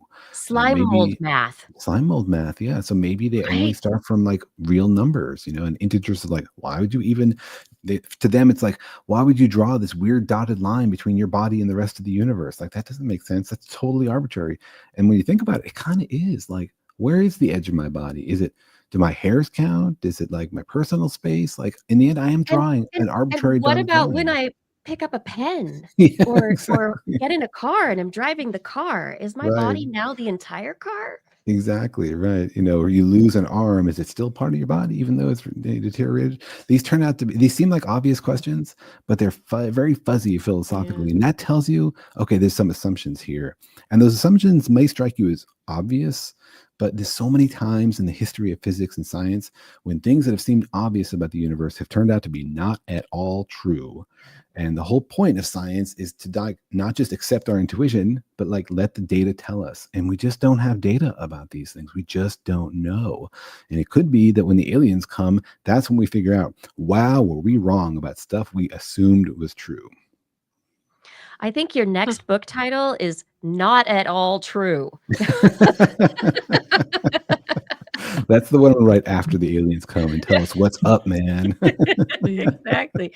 So you're getting at something that I actually was thinking about as I was reading through your book, and the book is it says, do aliens speak physics? And you think you're going to get into a pop culture, popular physics book. But then it's it's about animals and philosophy and all these different ideas that are not physics when it comes it's much broader. Did you plan on making a gateway book to astrophysics? Yeah, well, I wanted to ask this question: is physics discovered or invented? And to get there, you have to know a lot about biology to understand perception, to understand how we ask questions, and philosophy to know what is the underpinnings of mathematics and why science works at all. So for me, these projects are fun because they give me an excuse to dig into something I always wanted to know more about, but haven't had an afternoon to do it. And now I'm like, oh, it's part of this project, so I'm going to go read 3 books on philosophy of numbers, and so it's super fun for me. And I originally pitched this idea for a book to my 14-year-old. It was like, what if I wrote a book about whether physics is human or universal? And he was like, yawn, that sounds really boring. And that hurt my feelings a little bit, but you got to listen to the teenagers. And so then I came back. I was like, okay, what about a book where aliens arrive and it's about whether we can talk science to them? And he was like, oh yeah, I would totally read that book. And I was telling myself, seriously, I read this and I want to give it to my 14-year-old now. Like I do. I'm like, oh, I was reading. I'm like, Kai needs to read this book. He's gonna love it. Because there's so many fun ideas in philosophy, and in my opinion, not enough books that explore the edge of popular physics and popular philosophy. Because hey, the reason popular physics is cool is because of philosophy. Like, why do we care where the universe came from? Because there are deep philosophical implications about what it means to be human and alive in the world. The same way every physicist, like theoretical physicist, goes from writing books about theoretical physics to writing books about philosophy. I know. Everybody takes the Sean Carroll track. Well, like, I got tenure. I'm writing philosophy now. Well, very flattering. Any comparison to Sean Carroll is very flattering because he did it right. You know, he actually went and learned the stuff and noticed what he's talking about. There are other physicists I won't mention. He's a kind person. He is a kind and modest and humble guy. Yeah, there are other physicists who make the much more common mistake of assuming that because they know physics, therefore they're experts in everything and they can opine about everything without having done the reading. And so I really didn't want to make that mistake. But I was very lucky. There are a bunch of really smart philosophers here at UC Irvine who read this and made sure that I wasn't making a fool of myself and I was correctly summarizing some of these discussions. But there's a lot of really interesting stuff in philosophy that I think more people should know about, and it's really relevant and fun to think about, not just like dry and dusty. And I think that is also at this critical time in the United States for science, where we have this question of, okay, people know science is important. People know that it impacts their lives. They have money for science. That's great. But okay, whatever. Why do I care? That is the crux, right? Why do I care? Yeah. And how do you humanize science? Because the glass tower, the bubble has been isolationist for way too long. And it's making approachable books like this that break down those thought patterns and assumptions and make you start thinking. So, oh, thank you. I agree. And the more people we can bring into science to show them the joy of curiosity and wondering about the universe, and that's why I love y'all's show. Okay, so donuts. Why the donuts? Donuts in the book. One of my role models as a writer is Dave Barry, and he has this column about how was that San Francisco Chronicle or no, the Miami Herald. Yeah. Miami Herald. He had this article which I will always remember. It's where he says some words are funny. Like the word weasel is funny, booger is funny. Oops. And so, you just try to like pick something whimsical and add it to each chapter as like, something to hang on to, because the idea of this book is like, there's big ideas in there, but I don't want to weigh you down. I want to break it up with a bunch of dad jokes and cartoons from my friend Andy Warner, so that you get a big idea and then something to laugh at, to make it sort of easy to read. Throughout, there are really wonderful cartoons and lots of pop culture-y type stuff, and it's very fun.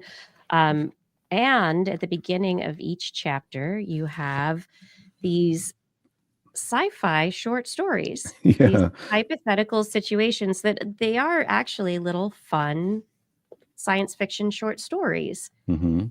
The idea there was, we're writing a chapter about a concept. Do we have to use math? Do aliens have to use math also? And then I wanted to illustrate that and like, what would it be like to meet aliens that don't? Why would that be hard? What would be surprising about it? So we try to make a concrete scenario to illustrate each concept. Yeah. If we met aliens that had very different sensoriums or asked very different questions or whose answers we couldn't understand, what would that be like? What would we do in that scenario? How would we figure it out? I'm also a huge fan of science fiction, and so I couldn't resist the urge to write little fictional scenarios. Have you done sci-fi short story or novel writing before? No. So this is a first for me. But is it your next project? Are you writing a sci-fi book next, or? It's about, you guys have already spoiled it because it's about invading robot alien squirrels. So Thanks for ruining it. Got it. You heard Well, it if here I can first, also everyone. suggest you should probably pitch to the Futurama writers room, because I know that they take a lot of scientists in there, and Is that and right? Okay. several things you brought up today. I was like, man, this sounds like an episode of Futurama. The plasma alien that doesn't know where they end and another alien begins. Futurama, right? Futurama. So like, All right. This it's is your next absolutely- stop, yeah. Daniel. Yeah. All right. Yeah. Yeah. That's always been the end of my career, would be writing for Futurama. Yes. Absolutely. Some Thank people you. were excited about Big Bang Theory when that was going on. But Futurama. Futurama. Yeah. It's kind of Yeah. where it's at for science TV these days, except for Eleanor. Thank you. I think we have very different audiences, but thank you. I appreciate being Hopefully. mentioned in the same breath as Yeah. Futurama. Well, first one, then many You know years. how to later wrap things together. Yeah. Yeah. Okay, so I don't want to keep you forever and late into the night, and I know Blair probably is going to be needing to get on to her child as well this evening. Are you working on anything else right now? I mean, right now it's like everybody, the book's available. Where can they find it? Where can they find you? But So the book comes out November 4th, so very, very soon. And you can look it up online everywhere, and it's at alienspeakphysics.com. If you pre-order the book, you can get free stickers of some of the aliens from Andy. Look for the link on my website, www.alienspeakphysics.com. And I have a podcast, Daniel and Kelly's Extraordinary Universe, where we talk about biology and physics and everything in between, and have a lot of fun. And then in my day job, I'm doing particle physics, which keeps me quite busy, but I really love it. Research and teaching. and you are going to use all the machine learning to search through that data and find something new at the Atlas. That's the plan, exactly. Discover something new, blow your minds, collect the Nobel Prize. That's the goal, but we haven't got there yet. And if you don't, in the meantime, you're writing great books for people to enjoy. Thank you. So, thank you so much. It's such it's been what I said this earlier when we were before the show. I think it's about 250 or 60 episodes since we talked with you previously. Amazing. Congrats all. Wow. Well, thank you very much for having me back on, and for reading my book, and for considering buying it. And thanks to your audience. Yeah. Thank you so much. Thanks for joining us, and thanks for chatting about science with us. Really appreciate it. Good night. Have a good night. Thank you. All right, everybody. We are going to have a couple more stories. I have some brain news. Daniel, you don't have to leave if you don't want to. You can stay for brains. But we had, it was a nice, easy out. It was good. My daughter And is we do texting me, have so to find out about Blair's panda poop. So Yes, that's still coming. I should probably go. My daughter is texting me something, but it's been wonderful. Thank you very I much. know how it goes. Thank right. you very Good much. night. I hope that we Good get to see you night. again soon. Take care. Appreciate it. Thank you. All right, Blair. Yes. I need your panda poop. You Okay. brought it. Do you want to play my theme song first? No. Yes, absolutely. Oh my gosh. Like, what is this show that we're doing? I got confused. People say they're going to leave. Let's see. I need to get right. I'm going to do this. Look, we're This Week in Science. We're back again, everybody. All right, everyone. Thank you for being here for this great interview with Daniel Whiteson, his book, Do Aliens Speak Physics? Now it is time for the next part of our show, the part you know and love as Blair's Animal Corner with Blair. She loves our creatures, great and small. Biped, millipede, no pet at all. You want to hear about animals? She's your girl. Except for giant pandas and squirrels. There's Animal Corner. What you got, Blair? What you got, Blair? So, yeah, let's talk panda poop. So, Yay. here's what's going to happen. I'm going to explain this story to you. I am going to harken back to a panda poo related story from 10 years ago. I cannot believe that. Oh my. So we're going to get there. When you're like, this sounds like something maybe we've talked about on this show before. It's similar. We have. So I will explain. Okay. So this is a study all about how pandas and bears' gut microbiome is different if they are in captivity or in the wild. And I know you're all saying, duh. Which you're right. Duh. Right? Our microbiome is different if we live in San Francisco or Portland or the United States or Italy or Portugal or like Antarctica. The man. Like it's literally anywhere. Your microbiome is different based on where you are because of just environmental factors, but also based on what you eat, on nutrient availability, on genetics. There are many different things that go into the fact that your microbiome will be different based on where you live. And so on its face, just saying that a microbiome is different from captive animals versus wild animals, duh. You're being fed a stable diet by people who take care of you versus foraging or hunting for food in the wild.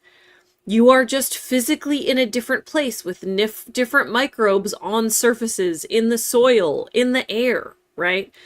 You're being exposed to humans, which you might not be exposed to at other times, and other animals. But also different levels of stress, right? Not to mention different genetic stock if you are in captivity, right? So there's lots of different kind of reasons that a microbiome could be different. What this study is talking about is how it's different. How does it vary, and is it good? Is it bad? Is there an issue related to the difference between captive microbiome versus wild microbiome? So this is a research study out of China. They did a poop test. They collected fecal samples from wild and captive members of 3 endangered species. That is giant pandas, red pandas, and Asiatic black bears. So when they said pandas and bears, that's what they literally meant. Giant pandas, which is a kind of bear. Out group, or are they all related closely? So here's why I think they did. They didn't say exactly why this was the 3 that they picked. So you have your giant pandas and your black bears. They're both bears. You have your red pandas. Giant pandas and red pandas are both pandas, which means they are bamboo eaters. So you have it's kind of a Venn diagram, right? So you have your bear that isn't a true omnivore. You have your bear that eats like a panda, and you have your panda, right? So okay. Okay. So you're kind of covering all your bases. Mm-hmm. So they looked at wild versus captive members of these species. They used RNA sequencing. They identified different types of bacteria present in the samples. And so they were looking at ribosomal RNA. They processed the data with statistical tools, and they scored and ranked based on diet, genetics, and captivity to the animal's gut microbiome. So they're getting at all these different factors that I mentioned. They found that in captivity, the environment, being a research center or a zoo, that was actually the biggest single factor driving change in gut microbiome structure. There was a 21.6% change in microbiome structure based on being a research center or zoo versus in the wild. However, lineage, genetics explained a 12.3% shift, and diet alone looked at there was a 3.9% change. So overall, trying to kind of zero out potential different confounding variables. The physical location they were in, being in captivity, had this huge impact on the microbiome in these animals. And they found that the gut bacteria of all of the species were more similar to each other in captivity, even though they were distinct in the wild, which again makes sense, especially if you're taking all of these from the same physical space, because they are being exposed to the same people, the same cleaning products, the same, like I said, soil, air, right, visitors, right? A lot of the environmental microbiome that you could get absorbed to over development, right? And so there was this similarity, whether you were a black bear, a giant panda, or a red panda, there was more similarity amongst these very distinct groups who lived in captivity. They also found something kind of unexpected, which was that there was a change in the animal's digestive capabilities. So wild bears and pandas had proteobacteria that helped break down complex plant material. But in captivity, all of them were dominated by firmicutes, which are associated firmicuties, thank you. Cuties, which are associated with fermentation of starches and sugars.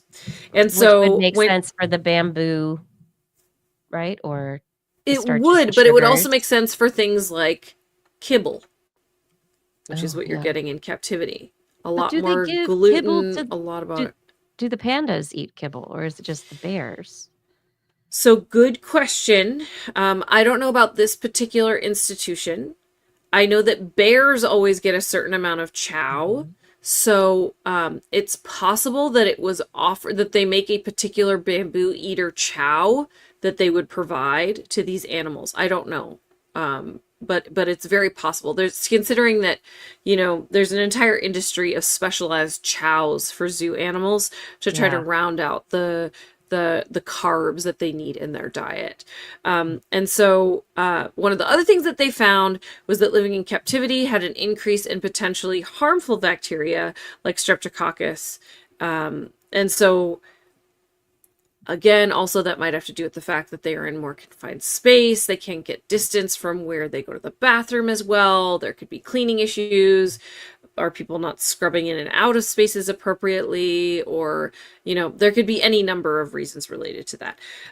But so the main takeaway from this paper is that this 20% change in microbiome from being in captivity versus being in the wild means one thing. It doesn't mean that being in captivity is bad, but it does mean that you can't take a wild panda and plop them, a captive panda and plop them into the wild, or a captive Asiatic black bear and plop them into the wild, because their microbiome is not suited to the wild diet. Especially if that's how they have grown up. Right. If they're multiple generations in captivity. Right. And so this is a concern for fitness post-release. And so there is a call from this research team for conservationists to explore the idea of using probiotics or fecal transplants if there is an intention to introduce an animal that was raised in captivity to the wild. And so while I have my own tangent about pandas that I'm going to bring in related to 2015, as I kind of teased before in a minute. The overarching kind of takeaway from this story, I think, is really important to conservation as a whole, in that whether this is something that's been looked at or not, I think it needs a second look in reintroductions in general. So there's a lot of things that are paid attention to with reintroductions. Does an animal know how to forage or hunt? Does an animal have all of the adaptations that they would have as a wild animal? Are they imprinted on humans or not? There's lots of things that you look at before you release an animal into the wild that was raised in captivity. But how closely are we tracking the microbiome? Like for the condors that we mentioned at the beginning, do those condors have a microbiome well suited to eating carrion in Pinnacles National Park, right? Like, are they ready? And you are muted, it sounds like. I did mute myself. Sorry. With the condors and with other like avian and other, hand rearing situations where you rear animals and this also, but where you have the intent of rearing an animal so that it can be introduced to the wild, there is minimal contact. They try and do, with cranes and condors, they do like these special behaviors where they wear wings and they do things they have gloves so that they can feed the babies as it's a puppet. if they're it's a puppet that, oh, this is a parent condor. No, it's not, but close enough. And a lot of it, though, is it's not with concern for the microbiome. It's concern for scent and vision. So the senses. What is the growing animal going to basically latch onto for its stereotyping behaviors moving forward, right? When it becomes an adult, what is it going to find attractive? Is it going to run at a car because he thinks the car is mommy? Right. We don't want anything to smell like a human because then human smelling things will be okay and acceptable, right? So comfortable, a source of food. Yes, absolutely. Yeah. But it's never, as far as I know, I don't think I've ever heard of anybody taking the microbiome into account. No. And so I think that this is a huge, I'm outside of that. This is a huge question.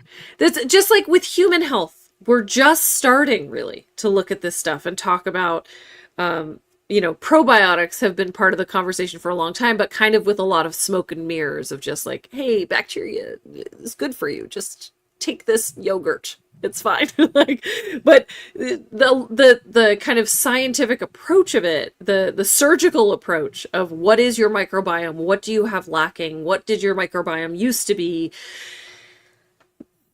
There's so far to go with human health that I think it makes sense that we're kind of just starting this conversation, but it needs to be addressed. Because if this is happening with black bears and pandas, it is likely happening with other animals as well. Because, I'm just thinking, though, how you go sometimes to a foreign country and because your body's not familiar with the microbes in a foreign country, suddenly you end up in bed or the bathroom for 2 to 3 days and your vacation is ruined, right?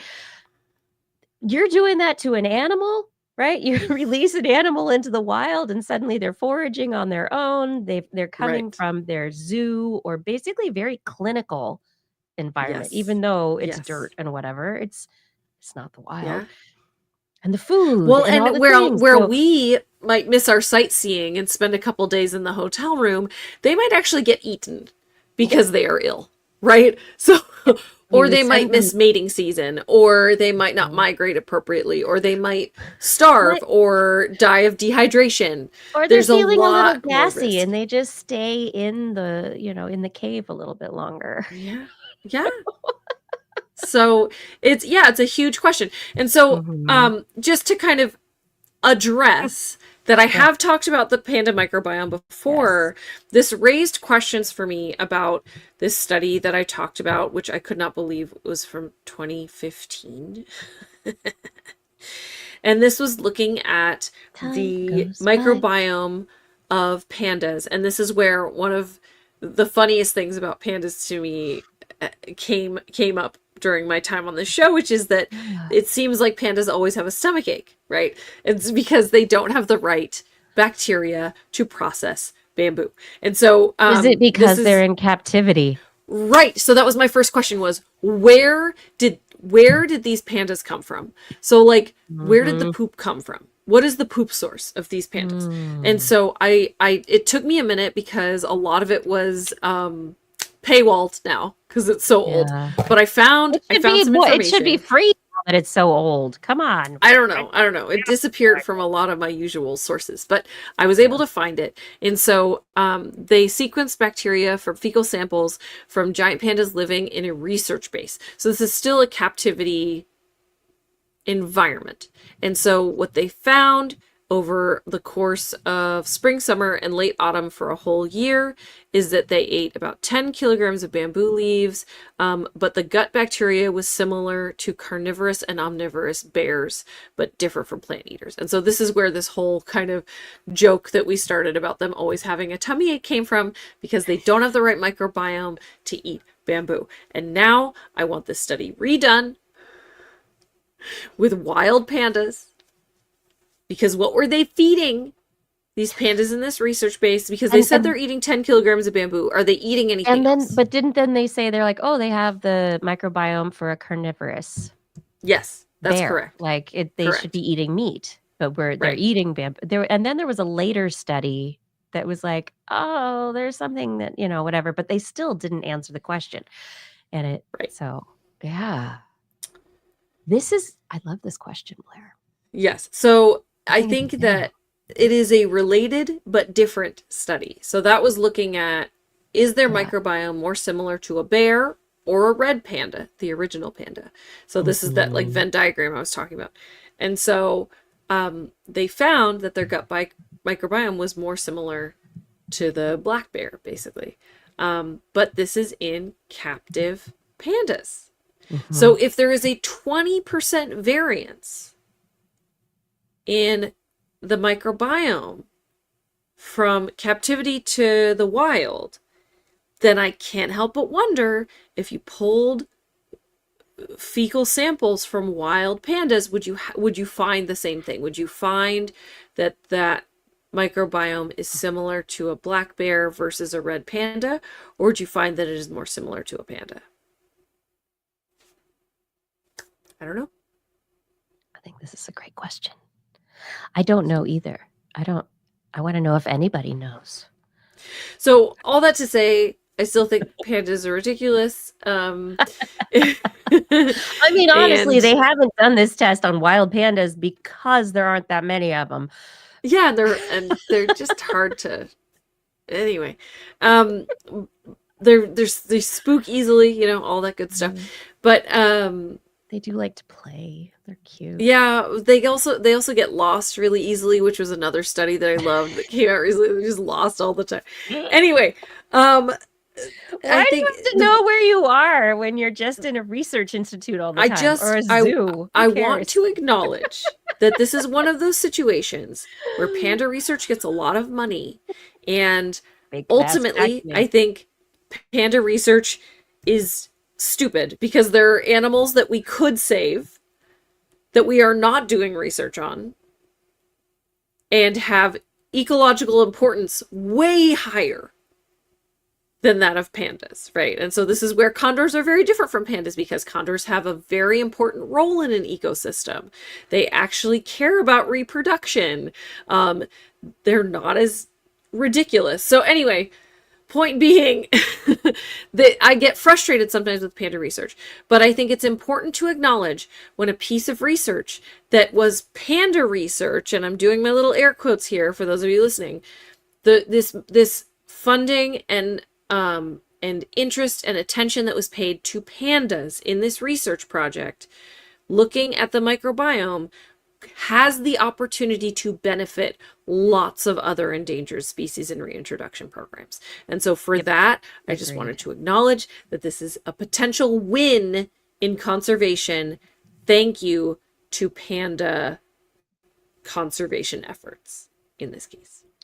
I mean, the pandas themselves, but there's a lot of the broader ecosystem and other stuff that it's the big keystone. You conserve the keystone-ish species and you get other benefits. Yeah, but the pandas, they don't have that big of an impact on the bamboo forest. This is part of my problem with them. They don't really do anything. But in this case, poking. Sorry. They're very cute, so they get money. Yes. They're like a flagship species for China, so a lot of research goes to Chinese research institutions to study pandas. And so if we can use that to our advantage for conservation as a whole, I think that is amazing. We gotta control the pandas, the research. It is amazing. The more good, the better. Share it, everybody. All right. We need to finish this show, so I am going to very quickly go through a few stories that I thought were very interesting this week. Researchers have, I think they're at MIT. They have created a system they're calling multicellular integrated brains, or my brains, MI brains. They're brain organoids, so little tiny clumps of cells in a dish, maybe like the size of a dime or so. Whereas before, historically, you could put a single cell type in a petri dish and maybe find out, oh, the neurons grow together and blah, that's great. What they have done with these brain organoids is they have systematically tested different proportions of different kinds of cells together and been able to create a complex system that is grown from individual donors induced pluripotent stem cells and can be customizable through gene editing and can have it's 3D human brain tissue that can have all major brain cell types in it. Parasites, astrocytes, endothelial cells, neurons, oligodendroglia. I haven't said that one before. And microglia and more. So they have the ability of creating basically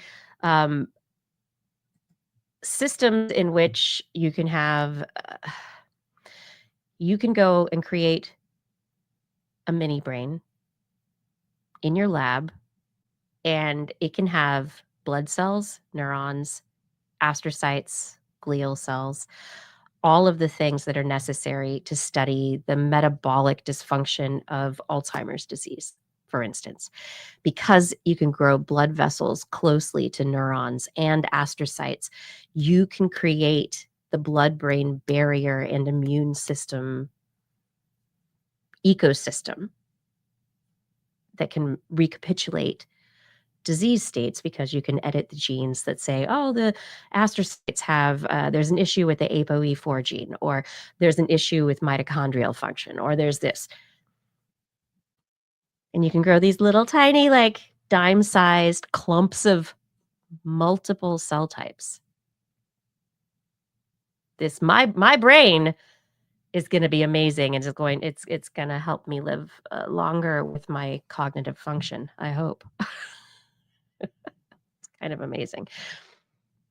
And it's beautiful too. These brains are these cells, they've got multiple blends of cells that you can put together. You can the study that they just published, it goes over all of the things that's in the proceedings of the National Academy of Sciences this week. And the group that has published it says it's the my brain. I don't know. Maybe they're calling it me brain. My brain is the only me brain. You scientist.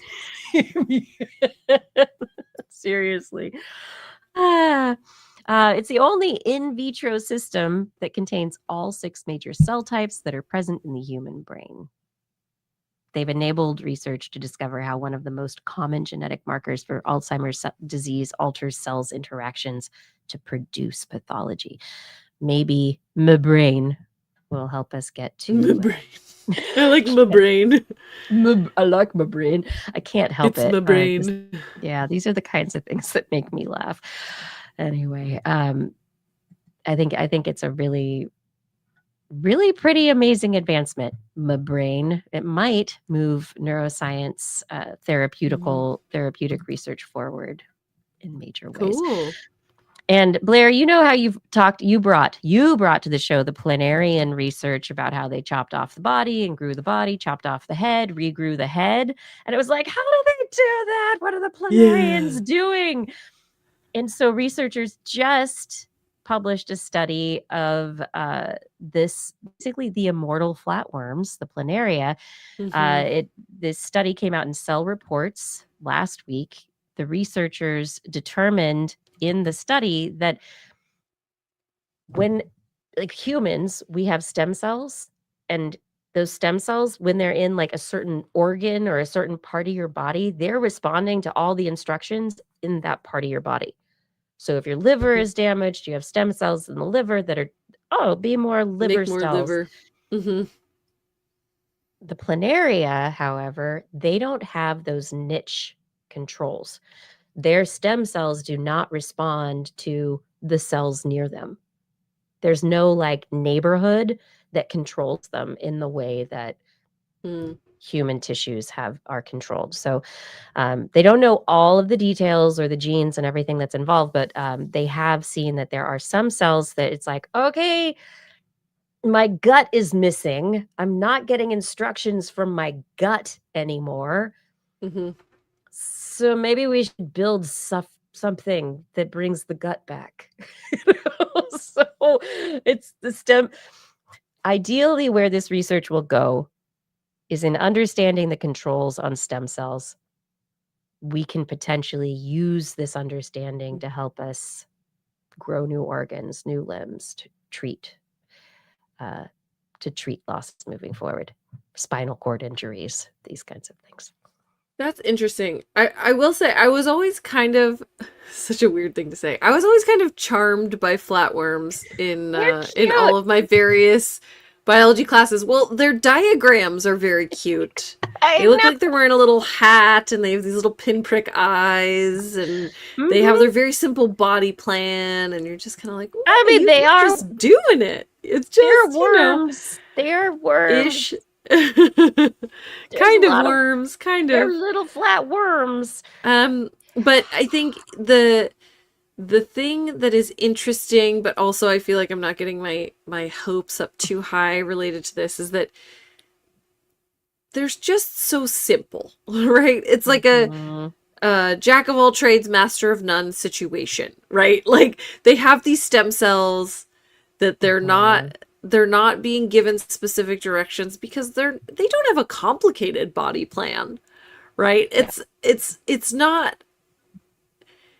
analogous to our specialized systems, right? It is bilaterally symmetrical, and it has a head to tail. So like it doesn't have a spine, a notochord, but it does. But it has specialized regions of their body. They have a head. They have a gut. They have a gut that's separate from the brain. They have a little nervous system. So planarians actually, as far as like simple organisms to understand the controls that limit stem cells or that that open them up and make them more limitless, because that's one of the things also, like we have, for instance, spinal cord injuries. Because of neighborhood limitations, the nerves don't grow as quickly, and so you don't have the repair function to allow the nerves to regrow. But if you could make the instructions different, the nerves would be like, yeah, I need a new gut. No. I'm going to grow a leg. Why not? You just see a flatworm with one little, like, I just can't help but picture like a doll's leg poking out, like a baby leg. Yep, there you go. You're welcome. Anyway, researchers are looking into how they regrow these body parts, and it's very interesting. So I was excited to see this study because I thought it would be fun to show it to you. That's awesome. One that Justin would have liked and probably would have brought if he were here this week is the fact, not a fact, but a new idea about the human brain. Researchers looked at a whole bunch of old dead ancient human teeth, and they're like, there's a lot of lead in them. And so they're like, oh yeah, people probably went in caves and there's water coming in the walls of the caves, and like, oh yeah, we probably drank the water in the caves and there's lead in the caves. And so early humans probably suffered massively from lead poisoning, which would have limited brain development, led to limitations in language development, and this is Neanderthals also, and would have led to higher rates of aggression. Okay. They determined that there is a gene mutation, even though we are still injured, and lead poisoning is damaging and does lead to these terrible things now. So lead pipes, get rid of them, fix your sewer, like fix the water supply, everybody. Let's make humanity better, less aggressive, smarter, better. We can do this. We can. But the fact that we are not hurt more by lead poisoning in our modern societies is thanks to a mutation that we got. It's one mutation that is just slightly shifted from the original version. And it allows us to withstand the lead poisoning a little bit more. They did it's from a common ancestor between us and Neanderthals, or it's from, because you said, yeah. So they what they found is that we outcompeted Neanderthal cousins because we got this gene variant. Got it. Okay. And so they grew brain organoids with Neanderthal gene variants and human variants.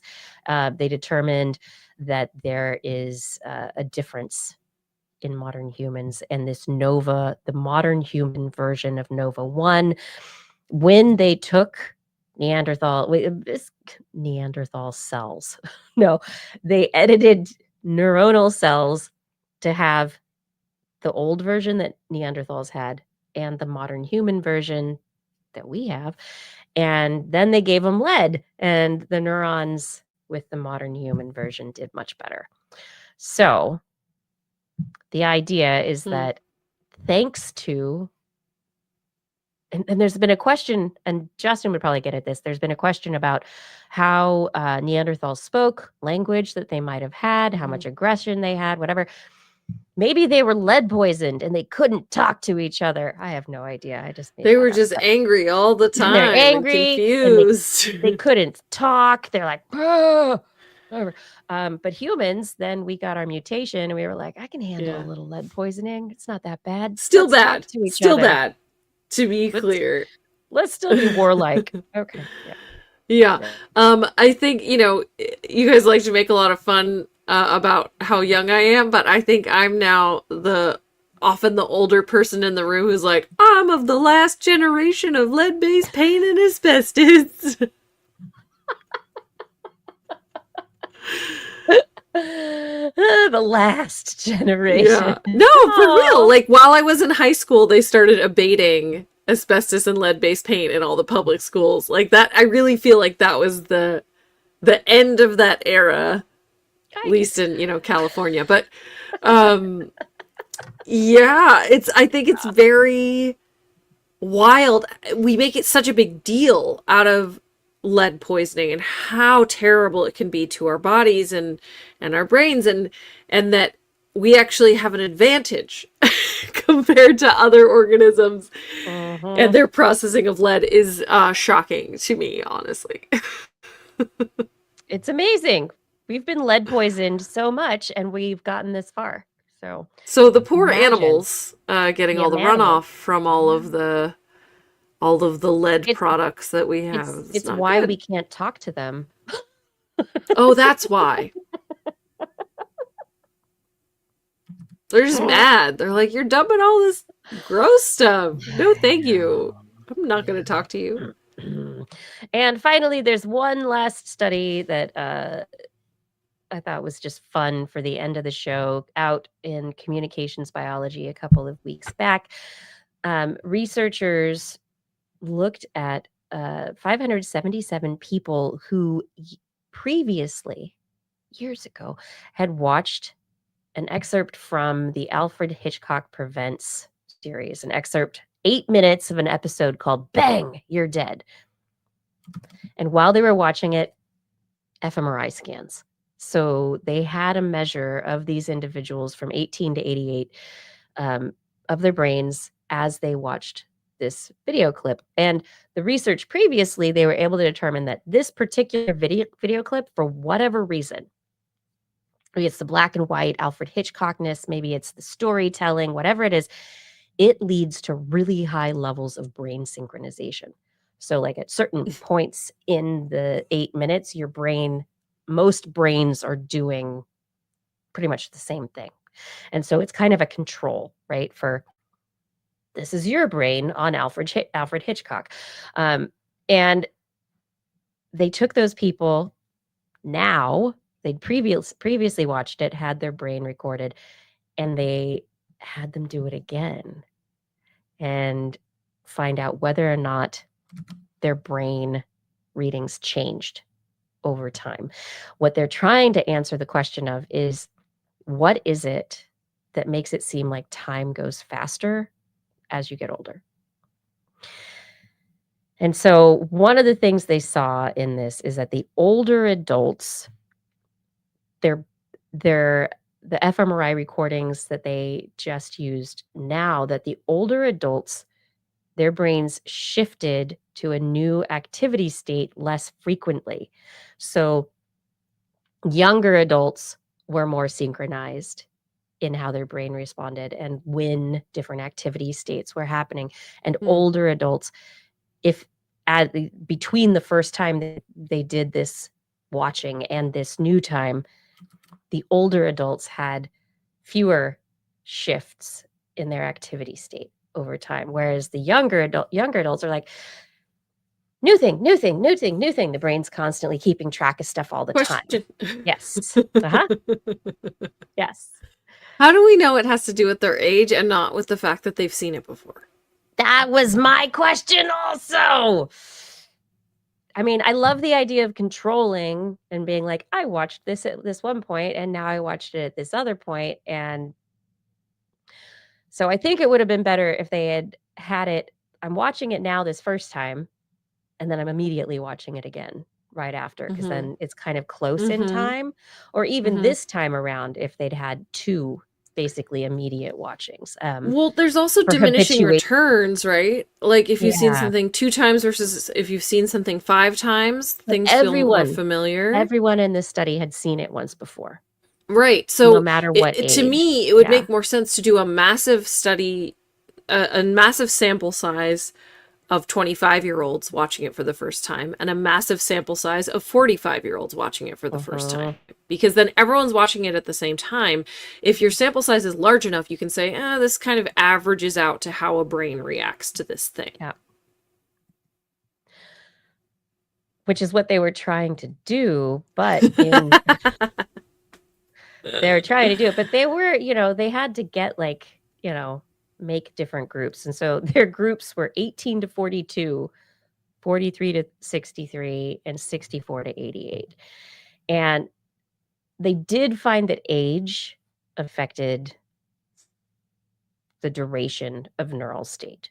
So basically, like I said, that there people who stayed within the same age range, that 18 to 42 age range, they kept having fast activity state shifting, but the older adults, theirs got slower, so they didn't shift as much. Anyway, the researchers suggest that it's because of this kind of shift in activity awareness, or the brain, the brain is shifting in what it's doing at different times. And so because the neural states become longer with increasing age in visual, and they say also ventromedial prefrontal cortices, that this has something to do with how we perceive events in time. So preserving alignment between neural states and perceived events suggests that there's coarse event segmentation that remains intact. But the bottom line is basically your brain is like, I don't see a lot of stuff going on anymore. Like, I know everything already. Fine. Not surprised. Fine. Not surprised. Whereas a younger person, right? How much of it is just about like exposure to the world? How much of it is having an old brain that is less plastic? Like, what is causing this to happen? Is it that it's novelty is not novel anymore, or is it that like your brain is just not as good at braining?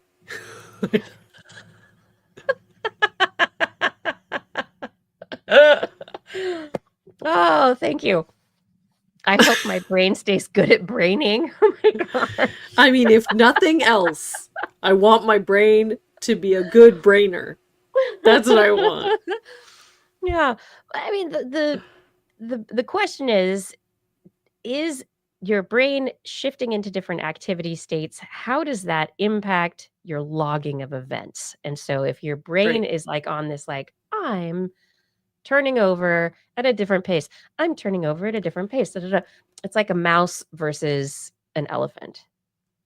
Well, and also, like, I would argue, yes, I understand the metaphor you're pulling here, but like, I'm having trouble understanding if that's good or bad, or if that's even part of this study. Like, is it bad? Is it bad that the brain is not recognizing new activity states as often in an older brain, or is that good because the brain is more practiced at responding to the world, right? Like, and that's kind of what I was getting at. Is this a judgment call on, like, this is an old and tired brain that is not as good, like I was saying, as good at being a brain, right? Like, or like, yes, like, is there a judgment associated? Is there a quality associated? This study, not judging quality, no, they're not looking at that. But what they were seeing is that there is this shift, right? Younger brains are more, they change state more often. And so that means they're logging more events. And so it's this kind of, because more things are happening within one smaller span of time seems longer. But because older adults are like, your brain is like, it's fine, nothing new. Time gets shrunken and condensed because you're not logging as many new events.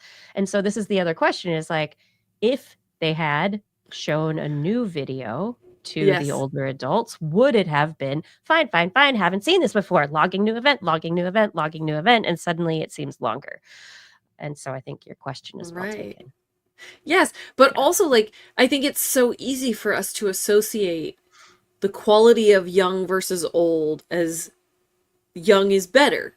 We've talked on the show about young blood and how young blood is better than old blood, right? Like literally better, it's just different. But it reduced inflammation. It made mice live longer. Young blood was better, right? So, like, but I think it's easy to assume that a young brain is better, but there might be actually cases where an older brain is better because you carry more knowledge and experience, and so there's actually, the brain is special. It's sure over time, as you get like an old brain is probably worse.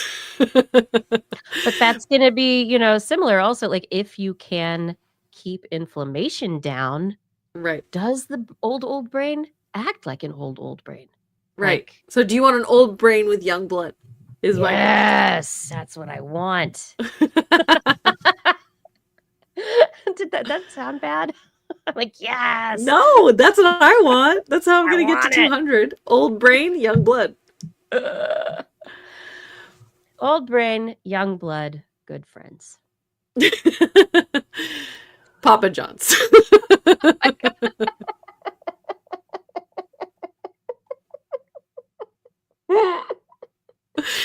You know how to slice it. Oh my gosh.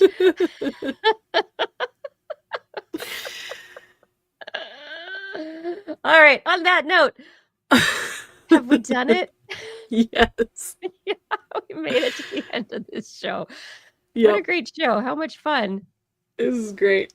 We're all getting older together. Yeah. I hope it flew for you tonight. Maybe no, I don't know. I hope you enjoyed the whole show. Thank you so much for listening. Fada, thank you for all your help with social media. I know that we had some issues this week. Thank you for persevering. Identity 4, thank you for recording the show. Rachel, thank you for editing the show. I really appreciate that. And all of you in the chat room, thank you for chatting, for making your comments. We see you in there. It's so fun to be able to see those comments and see when new people come in. I saw who is the new Matt Baluos. I see you in there. There's Uziel. We've got Fada, Identity 4, all sorts of great people in the chat room. Gord, Arnlore, others, not just in the YouTube, but also Twitch and other places. Thank you for keeping the chat space a really great space to be. I appreciate all of you being compassionate, respectful, and just having a good conversation here. Let's all do this well together. It's all about that, everybody. And of course, big thank you to our Patreon sponsors.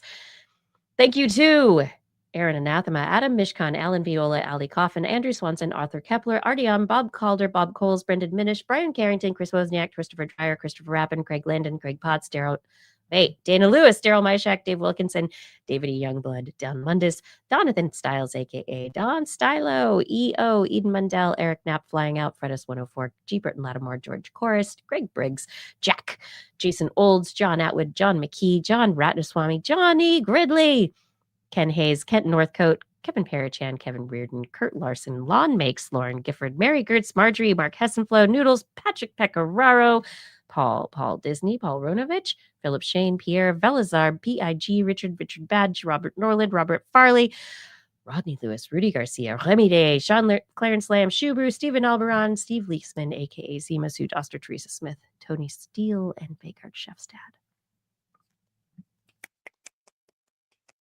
Thank you for all of your support on Patreon. And if any of you are able to head over to TWIS and click on the Patreon link, you too can have your name mispronounced with flair at the end of the show. No, we appreciate it very much because it is your support that helps keep this show going.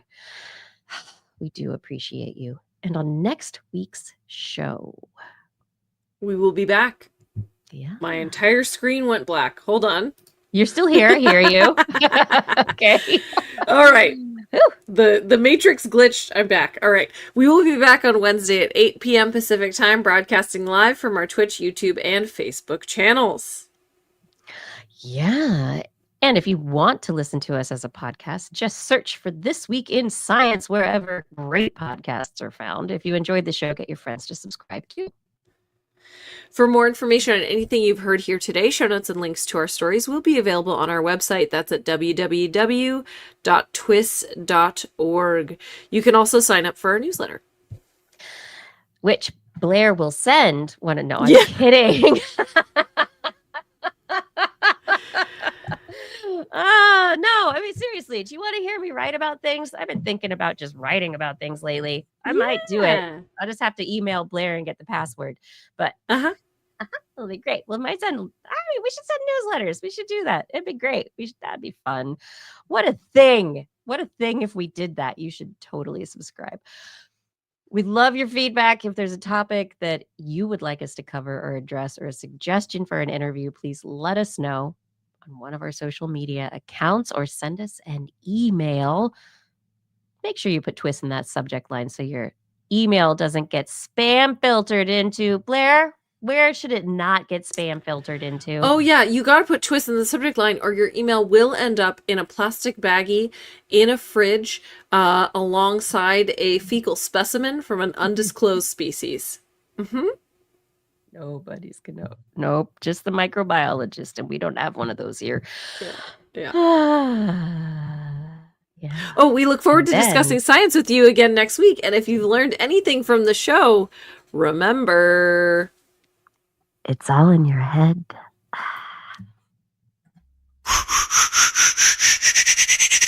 This Week in Science.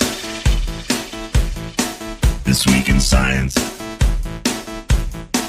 This Week in Science.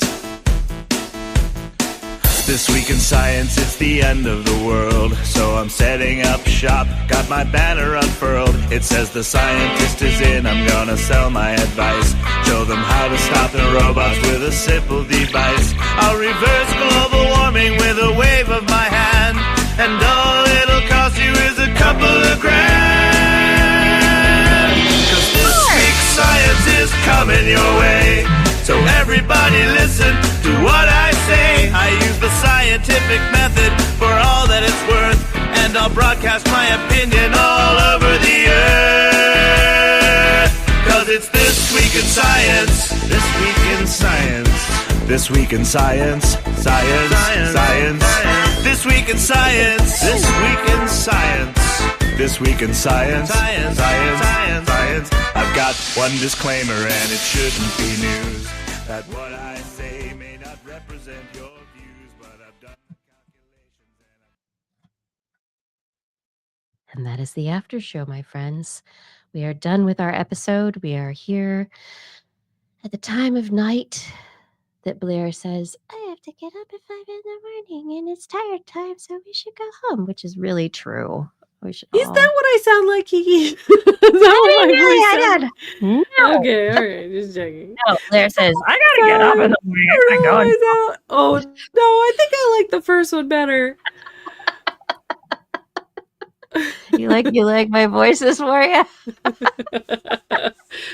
I don't sound anything like that. I don't know what you're talking about. No, you don't. You don't at all. Oh, thanks everyone for being here for this show. Daniel was fantastic. He was so fun to talk to. Like, there are these people within science who are such great communicators and just they do it so well. I'm like, dude, even if you don't get that Nobel Prize, you should be so proud of yourself for all of the work that you're doing. This is amazing. I think it's really smart to toss your book ideas out to a 14-year-old. I think this is genius. Right? Because I think boring.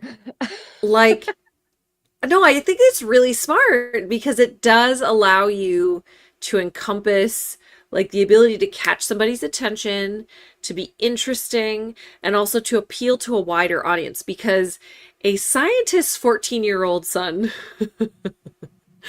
is, still going to be inclined potentially to listen to their parent talk about science, but they might have a greater clue at being more universally like tilted in perspective, right? And I think that they're also savage, right? They will tell you exactly what they think. Yeah. Like, oh, boring. But you talked about talking to an alien and how you do that. I'd read that. When a 14-year-old says, I'd read that. Okay. My headphones just died, so. Oh, that's where that came from. That's what Blair, Paul, that's what you sound tonight. Oh, there's a little bit of a delay there. It's fantastic.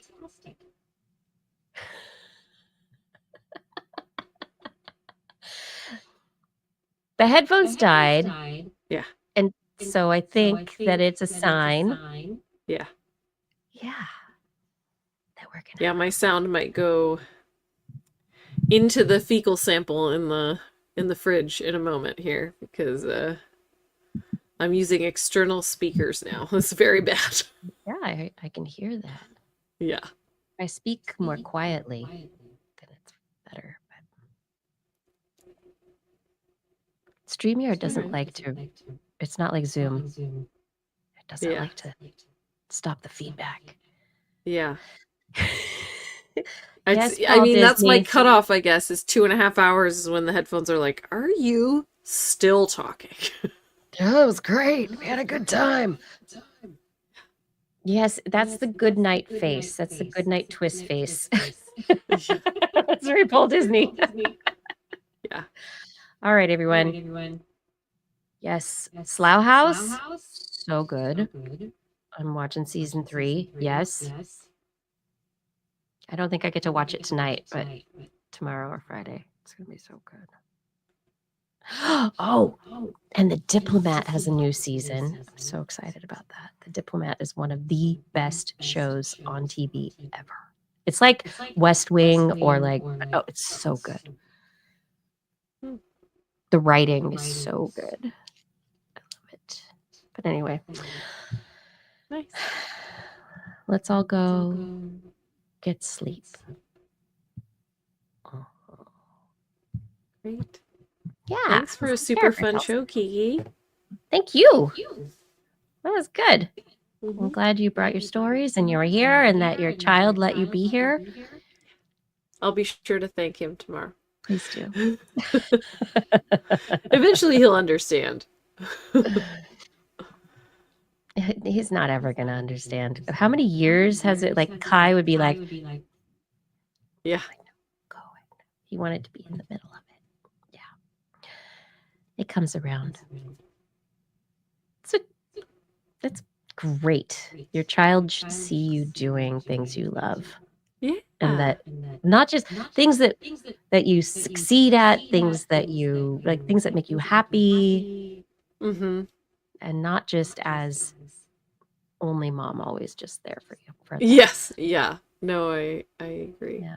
He started asking me questions about my job and stuff, which is interesting. Oh, but yeah, that's cool. he's a pretty smart kid. Duh. Not surprised. Yeah. With great parents. Oh my gosh. Yeah, so good.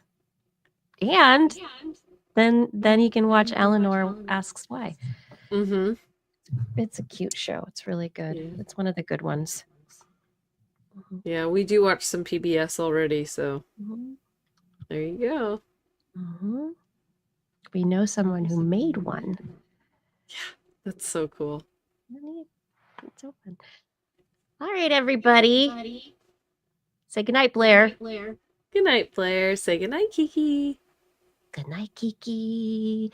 Good night, everyone. Thank you so much for another great episode. For the next week, stay safe. Stay well. Stay healthy.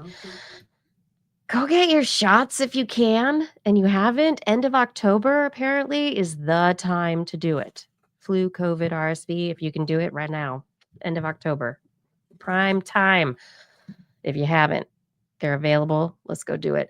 And stay curious and stay lucky.